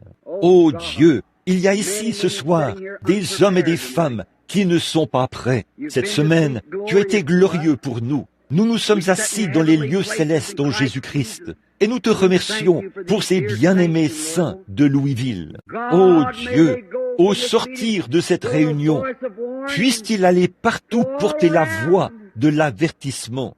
Bien-aimé Père Céleste, je te prie d'envoyer ici quelqu'un avec un réveil à l'ancienne mode qui fera tomber les murailles de Louisville. Oh, fais-le, ô Dieu. Puissent beaucoup de bien-aimés être amenés à la connaissance du salut en notre Seigneur Jésus-Christ. J'ai fait de mon mieux, Seigneur Jésus. J'ai fait tout ce que je pouvais faire. J'ai élevé la voix contre le péché de toutes mes forces, et tu as été plus que glorieux pour nous. Tu as confirmé chaque parole par des signes et des prodiges. Nous te remercions. Maintenant, Père, pour ce qui est du résultat, nous remettons tout cela entre tes mains. Que ta volonté soit faite. Bénis frère Cowbell, Seigneur, notre frère. Bénis toute son équipe et tous les autres ministres. Nous pensons aux petits frères d'Urban, d'ici, et à ces autres frères de la région ici, qui sont de braves frères. Ils font tout ce qu'ils peuvent pour combattre le péché, la méchanceté, le whisky, la beuverie, la mauvaise conduite, le badinage et tout ce qui accourt dans la ville. Ils essayent de donner la voix de l'avertissement. Ô Dieu, bénis ces hommes et oins-les du Saint-Esprit. Accorde-le, Seigneur. Puisse-il être de bons intendants et avoir un franc succès alors qu'ils appellent les gens à passer des ténèbres à cette merveilleuse lumière.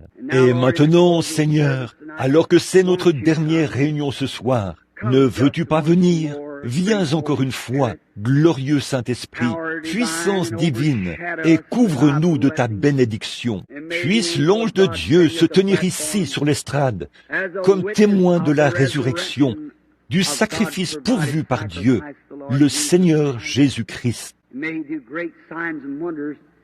Puisse-t-il opérer de grands signes et des prodiges, en guise de confirmation de la parole, car c'est en son nom, celui de ton Fils bien-aimé, Jésus-Christ, que nous le demandons.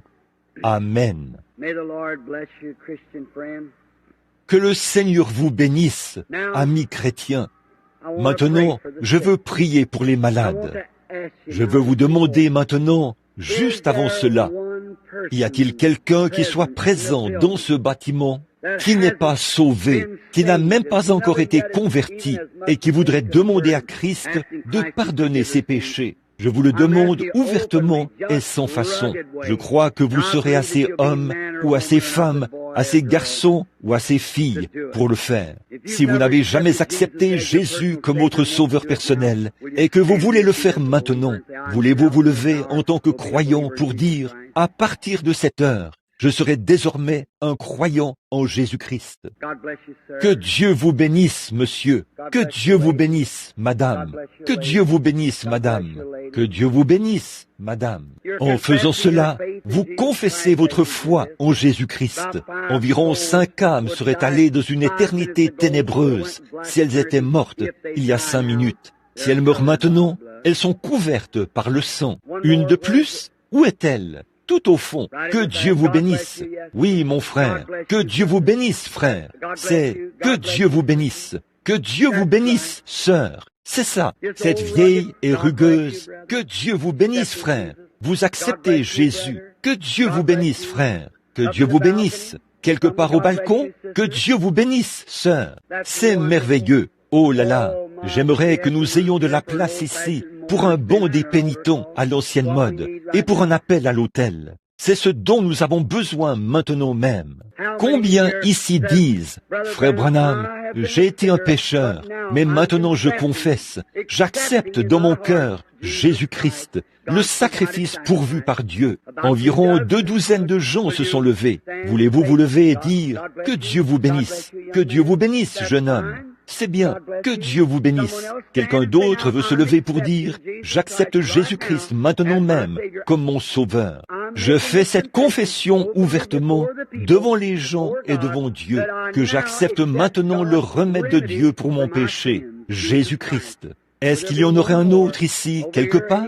Que Dieu vous bénisse, jeune homme. C'est courageux. Que Dieu vous bénisse. C'est bien. Quelqu'un d'autre voudrait-il se lever pour dire, j'accepte maintenant Jésus-Christ comme mon sauveur personnel. Je reçois le sacrifice pourvu par Dieu pour mon péché. Que Dieu vous bénisse. Papa, un homme âgé, aux cheveux gris, tremblotant, qui se lève pour accepter Jésus-Christ comme son sauveur. Eh bien, Dieu connaît votre cœur.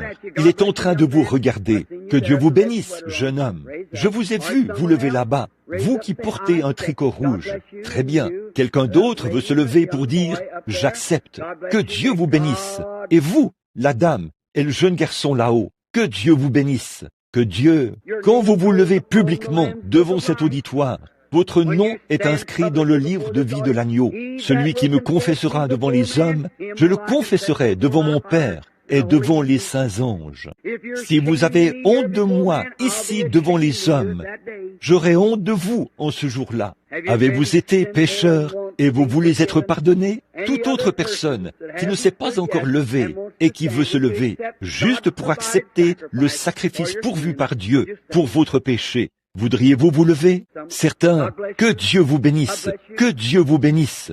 Voilà un jeune soldat, que Dieu vous bénisse aussi ici.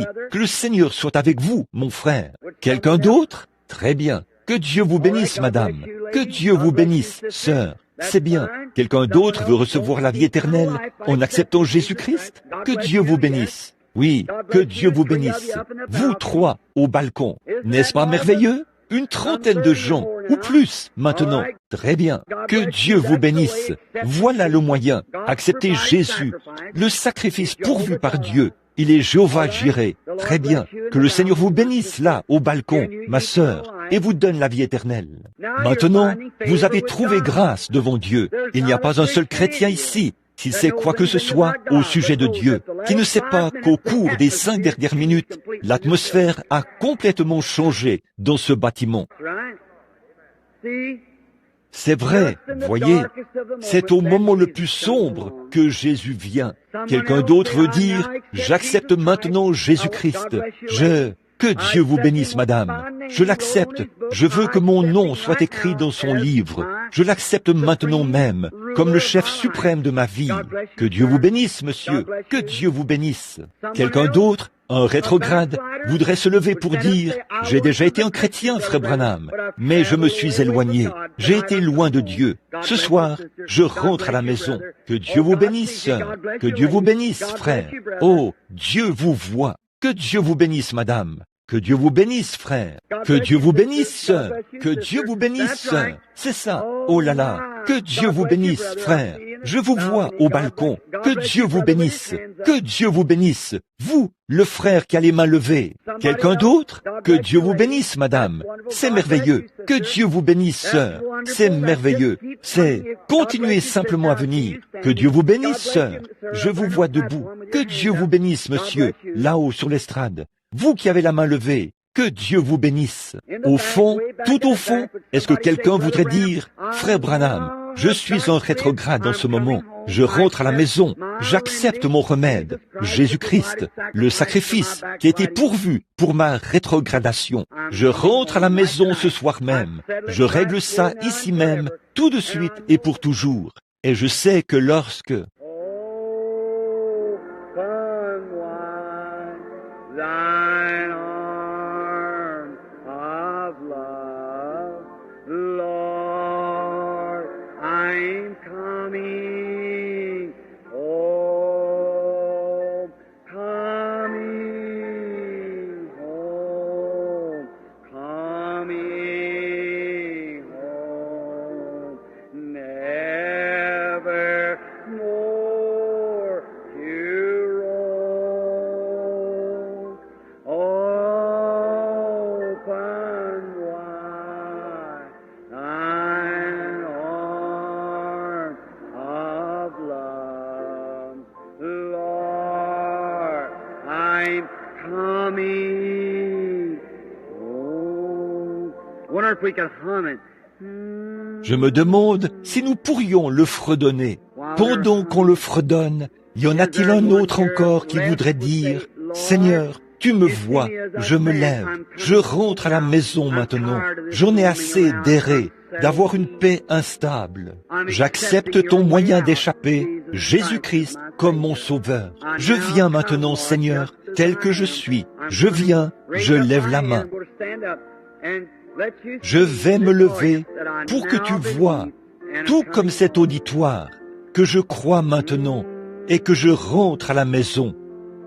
Que Dieu vous bénisse, sœur. Coming home, coming home. Ever who feels in their heart that they Tous want ceux to qui sentent dans leur cœur qu'ils veulent l'accepter, levez-vous. open wide thy arms of love, Lord, I'm coming home. Continuez de jouer, si vous le voulez bien, ma sœur. Je vais vous demander quelque chose maintenant. Vous tous qui vous êtes levés, je veux que vous vous mettiez debout pendant que je prie pour vous. Que toutes les personnes qui se sont levées se lèvent de nouveau, juste quelques instants. Levez-vous tout simplement partout dans le bâtiment. Que tous ceux qui se sont levés se lèvent de nouveau, partout, au balcon et partout, afin que nous puissions prier. C'est ça, c'est ça. Vous tous qui vous êtes levés, vous qui vous êtes levés il y a quelques instants, et s'il y en a d'autres qui veulent se lever comme eux pour accepter Christ, veuillez vous lever maintenant. Que Dieu vous bénisse. Courbons la tête maintenant. Kind Heavenly Father, these are Bienveillant now Père Céleste, coming ceux-ci as viennent your maintenant children. en tant que They tes have enfants. already come. Ils sont déjà venus. Dès l'instant où le Saint-Esprit a parlé à leur âme, ils se sont levés et t'ont accepté, et tu leur as donné la vie éternelle. Ô Dieu, bénis-les, marche avec eux tout au long de la vie, Père. Certains d'entre eux ont été tes serviteurs autrefois, mais ils sont tombés. Et ce soir, par la prédication de la parole, le Saint-Esprit est descendu et les a oints. Et ils sont maintenant debout pour t'accepter. Et ils te rendent grâce pour la vie éternelle qu'ils possèdent maintenant en Jésus-Christ.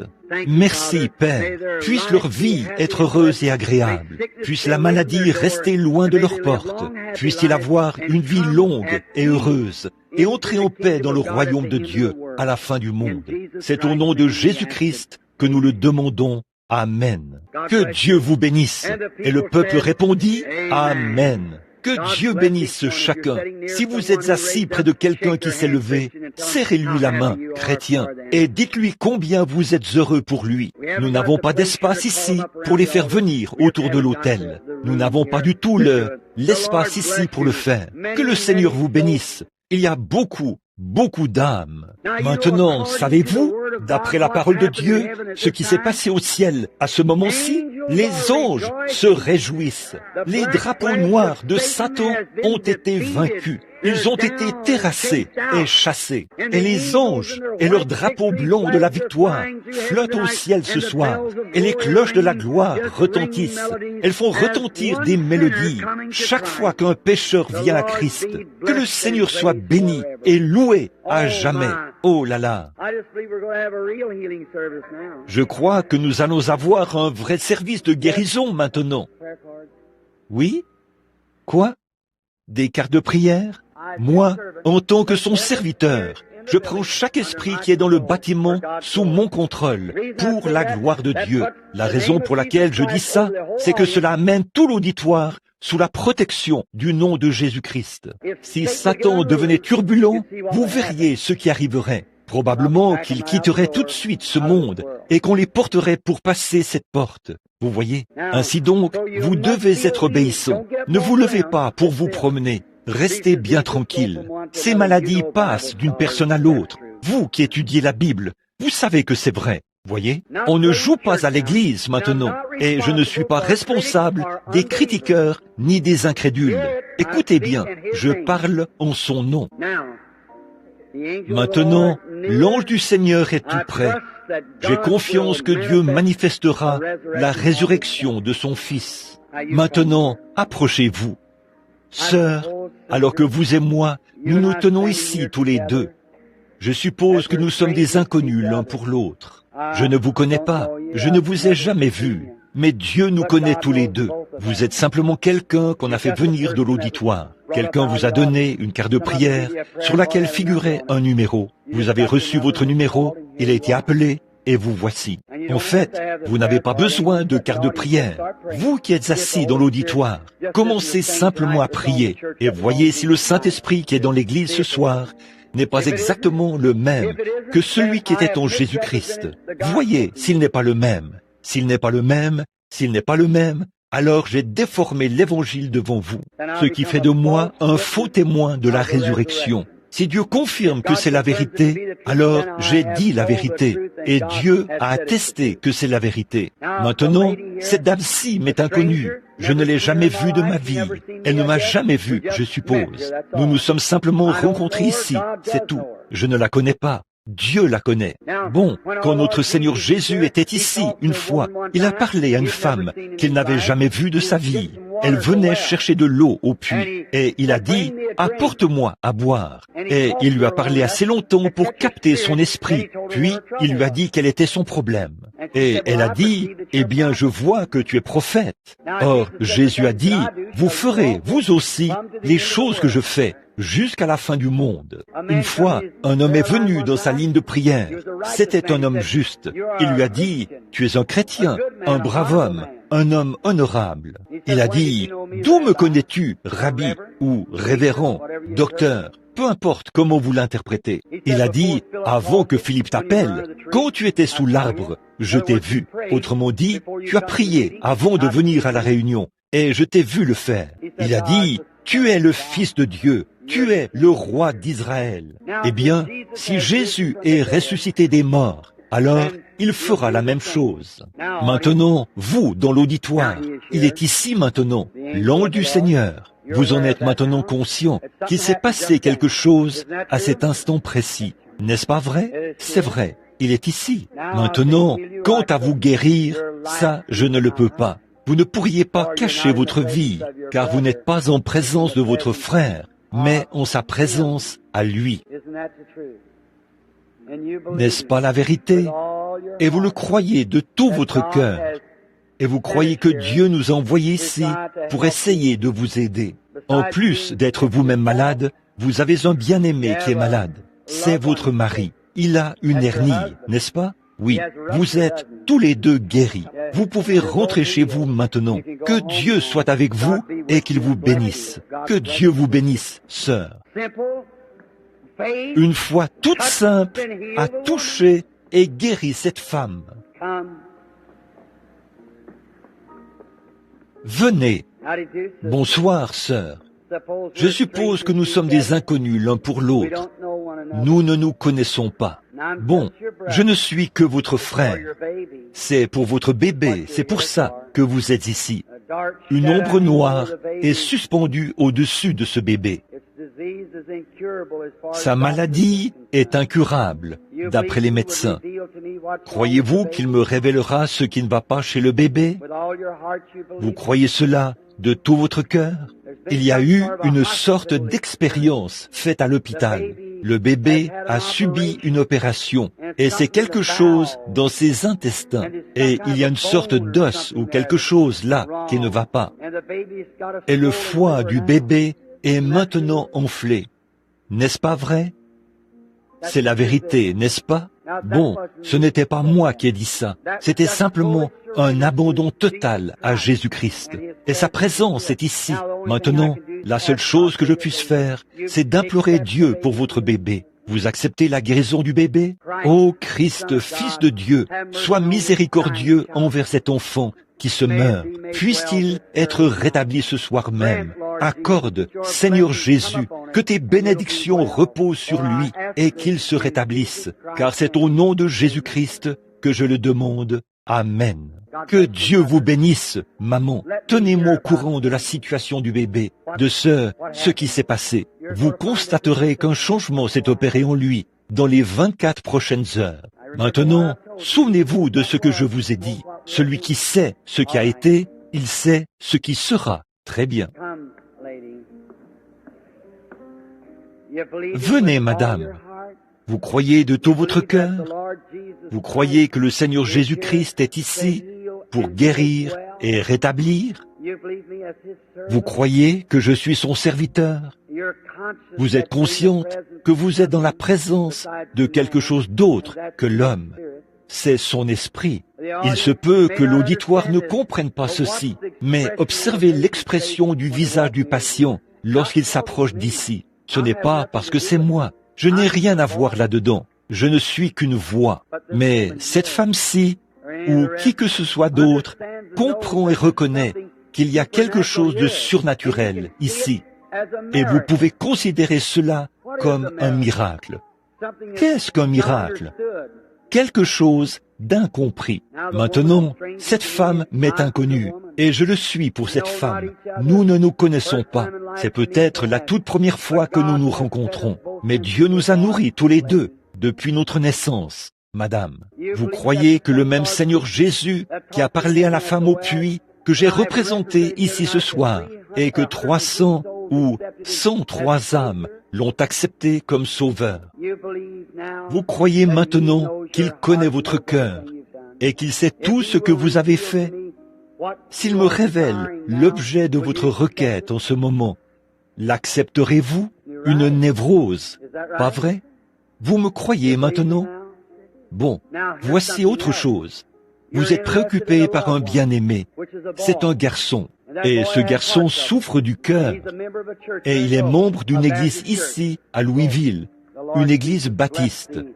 Allez, que le Seigneur Jésus vous bénisse et vous accorde ce que votre cœur désire. Amen. Soyez respectueux, acceptez, croyez. Maintenant, je vois une dame de couleur, assise, en train de prier. Elle a un problème de rein. Vous ne l'avez plus maintenant, madame. Votre foi vous a guéri. Levez-vous. Que Dieu vous bénisse. Croyez simplement de tout votre cœur, et cela vous sera accordé. New Testament religion. Amen.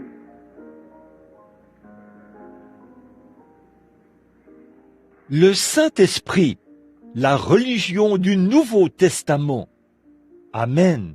Vous croyez que cette tension artérielle vous quittera, monsieur? Vous qui êtes assis là, à me regarder? Oui, très bien. Cela vous est accordé. Que Dieu vous bénisse. Just believe Him.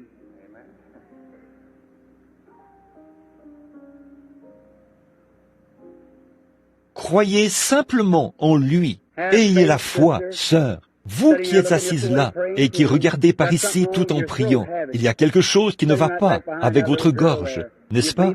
Vous qui êtes assise là, juste derrière cette petite fille, vous croyez que Dieu va vous rétablir? Vous, la petite dame qui est assise ici, vous êtes assise là et vous priez pour que je vous dise quelque chose. Je sais que c'est une affection de la gorge. Vous n'avez pas besoin de quart de prière. Vous avez simplement besoin de ce que vous avez, la foi. Acceptez-vous votre guérison maintenant? Que Dieu vous bénisse. Rentrez chez vous et soyez rétablis maintenant. Amen. Ayez la foi. Croyez de tout votre cœur. Jésus-Christ l'accomplira.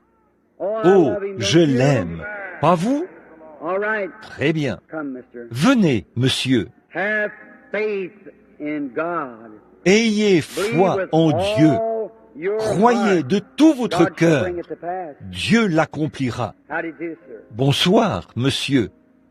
Étiez-vous de ceux qui se sont levés il y a quelques minutes? Je vois qu'il y a encore de la lumière autour de vous. Vous avez accepté Christ comme votre sauveur personnel. Vous souffrez de nervosité. N'est-ce pas vrai? Vous aviez une mauvaise habitude. Fumer. Dieu ne veut pas que vous fassiez cela. Ça fait du mal à vos nerfs. Et c'est ce qui vous amène à le faire. C'est la vérité, n'est-ce pas? Vous voulez vaincre cela. Vous abandonnez la cigarette. Vous abandonnez tout. Jésus-Christ a déjà touché votre corps. Vous allez vous rétablir et le servir. Vous croyez maintenant? Afin que vous reconnaissiez ceci. Vous n'êtes pas de cette ville. Vous venez de l'extérieur de la ville, n'est-ce pas? Vous venez de l'Indiana. Vous avez traversé la rivière. Vous venez d'une ville qui s'appelle Greensburg, ou quelque chose comme ça, dans l'Indiana. Pas vrai? Maintenant, tout va bien pour vous. Oui. Maintenant, vous pouvez rentrer chez vous et être en bonne santé. Que Dieu vous bénisse. Que l'auditoire soit respectueux. Soyez en prière. Attendez-vous à ce que Dieu bénisse et guérisse. Amen. Ayez foi en Dieu. Vous qui êtes assise là, la dame qui a le doigt levé comme ceci, qui souffre de... Croyez-vous que Dieu va vous guérir de cette hypotension que vous avez? Le croyez-vous? Oui. Vous croyez qu'il existe? Alors, levez-vous et acceptez votre guérison. Cela va vous quitter et vous pourrez rentrer chez vous et être en bonne santé. Vous dites, qu'est-ce qui a fait cela?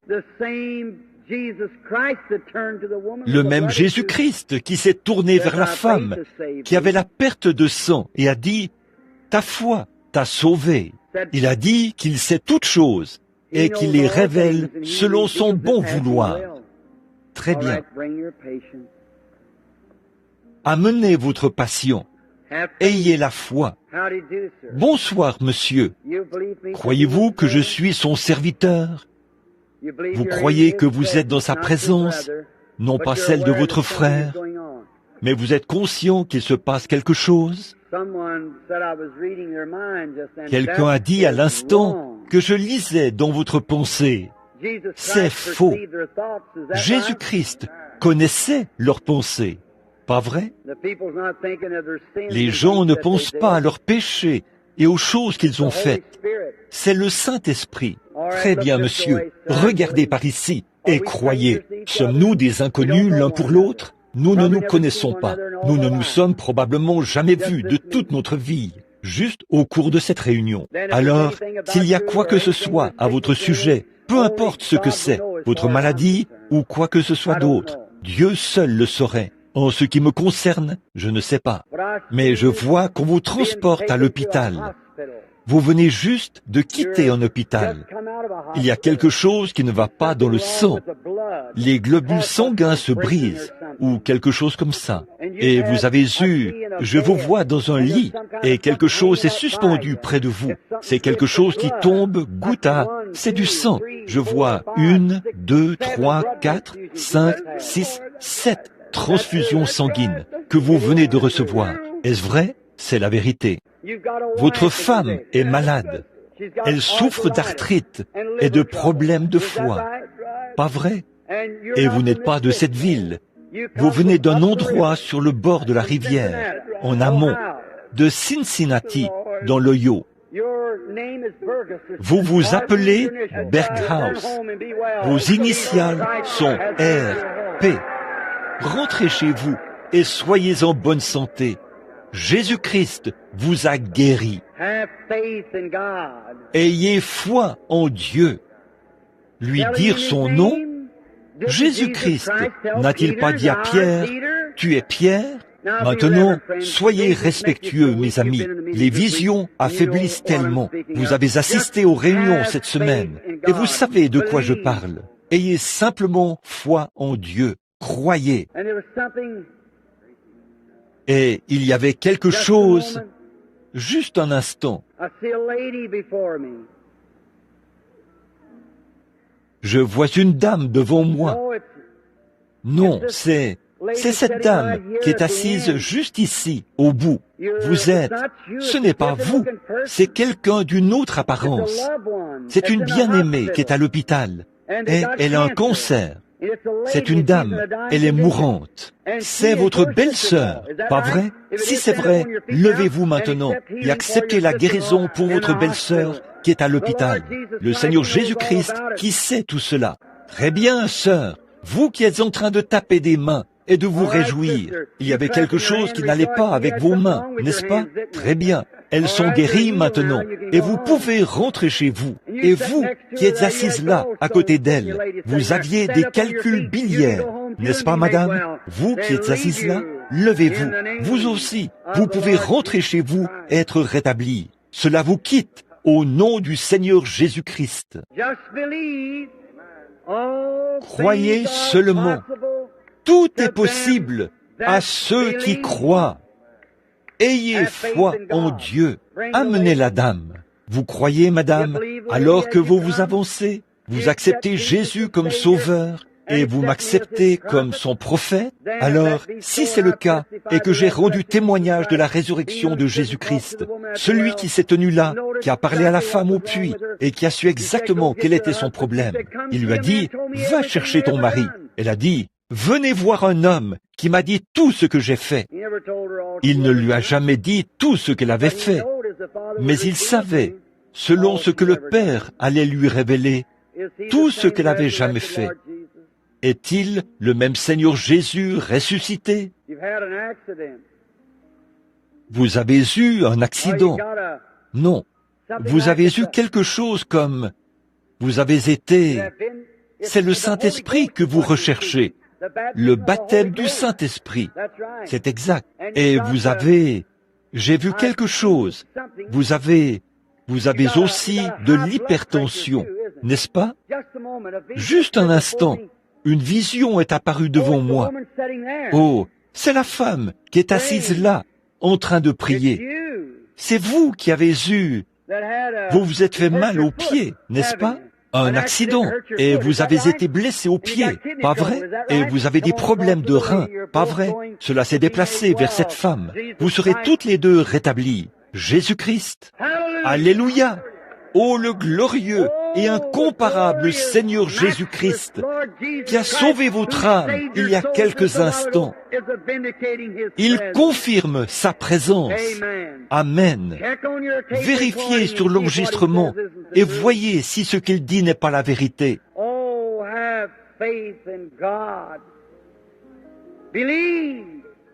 Oh, ayez foi en Dieu. Croyez. Tout est possible à ceux qui croient. Très bien, Billy. Est-ce que c'est ton patient? Amène-le.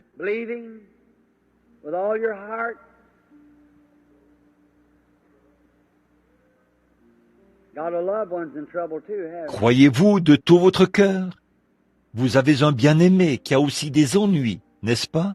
Lui non plus, il n'est pas d'ici, de cette ville. Il a une sorte de spasme. C'est un genre de danse de Saint-Guy. Pas vrai? Il habite dans une ville où coule un fleuve. C'est une grande ville bordée d'un fleuve. Et il y a beaucoup de bruit. C'est Saint-Louis. Pas vrai? C'est exact. Et vous avez un autre parent. C'est une sœur ou quelque chose comme ça. Et elle vient d'une région où il y a des collines, des arbres toujours verts. C'est l'Arkansas. Elle souffre du cœur. Allez, vos désirs vous sont accordés par Jésus-Christ, le Fils de Dieu. Disons, loué soit le Seigneur Jésus-Christ, celui qui est ressuscité, celui qui vient du calvaire. Soyez respectueux, ne vous déplacez pas. Juste un instant, nous terminerons dans quelques instants. Ne vous déplacez pas comme ça, ça crée des interférences. Ici ce soir, j'observe. Soyez respectueux. Que la dame s'avance. Croyez-vous que vous pourriez vous rétablir par la foi et que cette tumeur pourrait vous quitter sans que vous soyez opéré?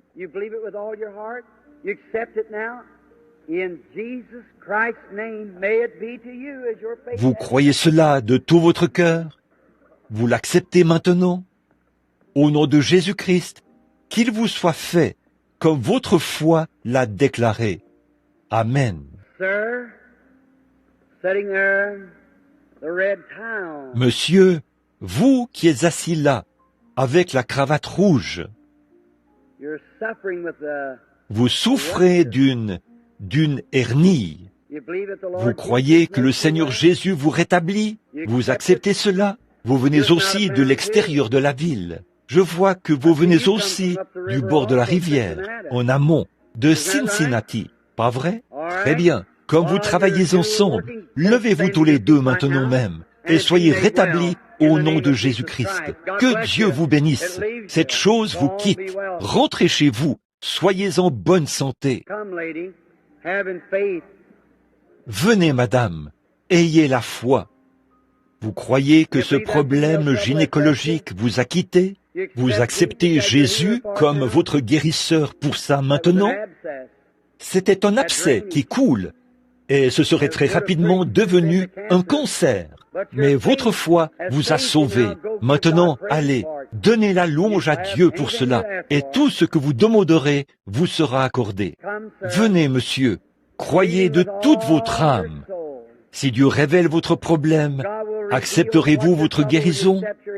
Vous souffrez du cœur, pas vrai? Vous croyez qu'il vous guérit maintenant? Alors, il le fait. Votre foi vous guérit. Allez et ayez la paix de Dieu. Venez, madame. Vous croyez que Dieu guérira ce bébé alors que je traverse l'estrade? Il a des problèmes de reins. Allez maintenant. Jésus-Christ guérit ce petit garçon au nom de Jésus-Christ. Amen. Vous étiez nerveuse. Cela vous a quitté, vous aussi. Que Dieu soit avec vous. Have faith in God.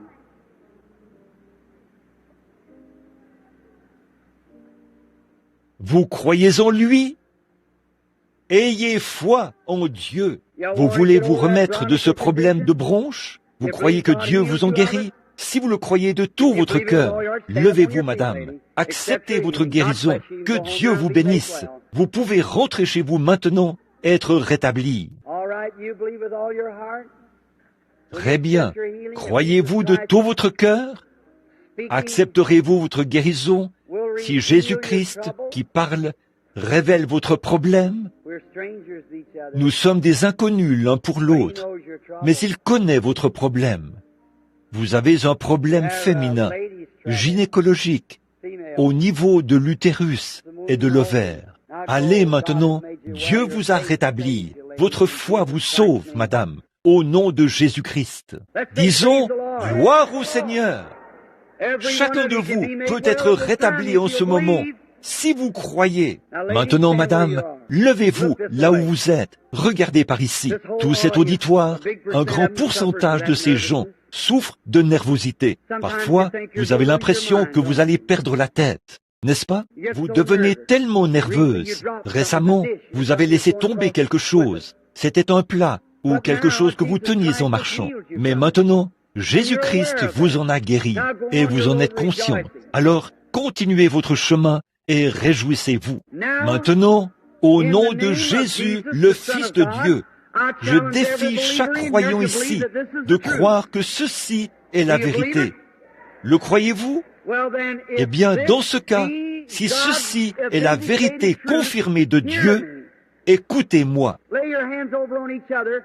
Posez vos mains les uns sur les autres pendant que je prie pour vous. Et je veux que chaque personne qui est ici maintenant accepte sa guérison. Dieu Tout-Puissant, sois miséricordieux envers les malades et ceux qui ont des besoins. Ici, dans cette salle tout entière, on dirait qu'il y a en ce moment une grande colonne de lumière. Je sais qu'il y a quelqu'un qui se tient près de moi, qui a les mains sur moi, alors que j'ai les mains posées sur les mouchoirs. Bénis-les, Seigneur, pour la guérison des malades. Tous ces gens ici qui sont dans le besoin, leurs bras et leurs mains posés les uns sur les autres, puisse la puissance, le moyen pourvu par Dieu, le Fils de Dieu, dans sa grande puissance et sa majesté, balayer ce bâtiment comme un vent impétueux et condamner toute maladie, chasser tout mauvais esprit. Maintenant, je condamne Satan. Je revendique la victoire sur lui à l'instant. Sors de ces gens, Satan, au nom de Jésus-Christ. Que tous ceux qui sont ici et qui croient que Jésus les guérit se lèvent et donnent la louange à Dieu au nom de Jésus-Christ. Ô Dieu, au nom de Jésus-Christ, ils acceptent maintenant leur guérison.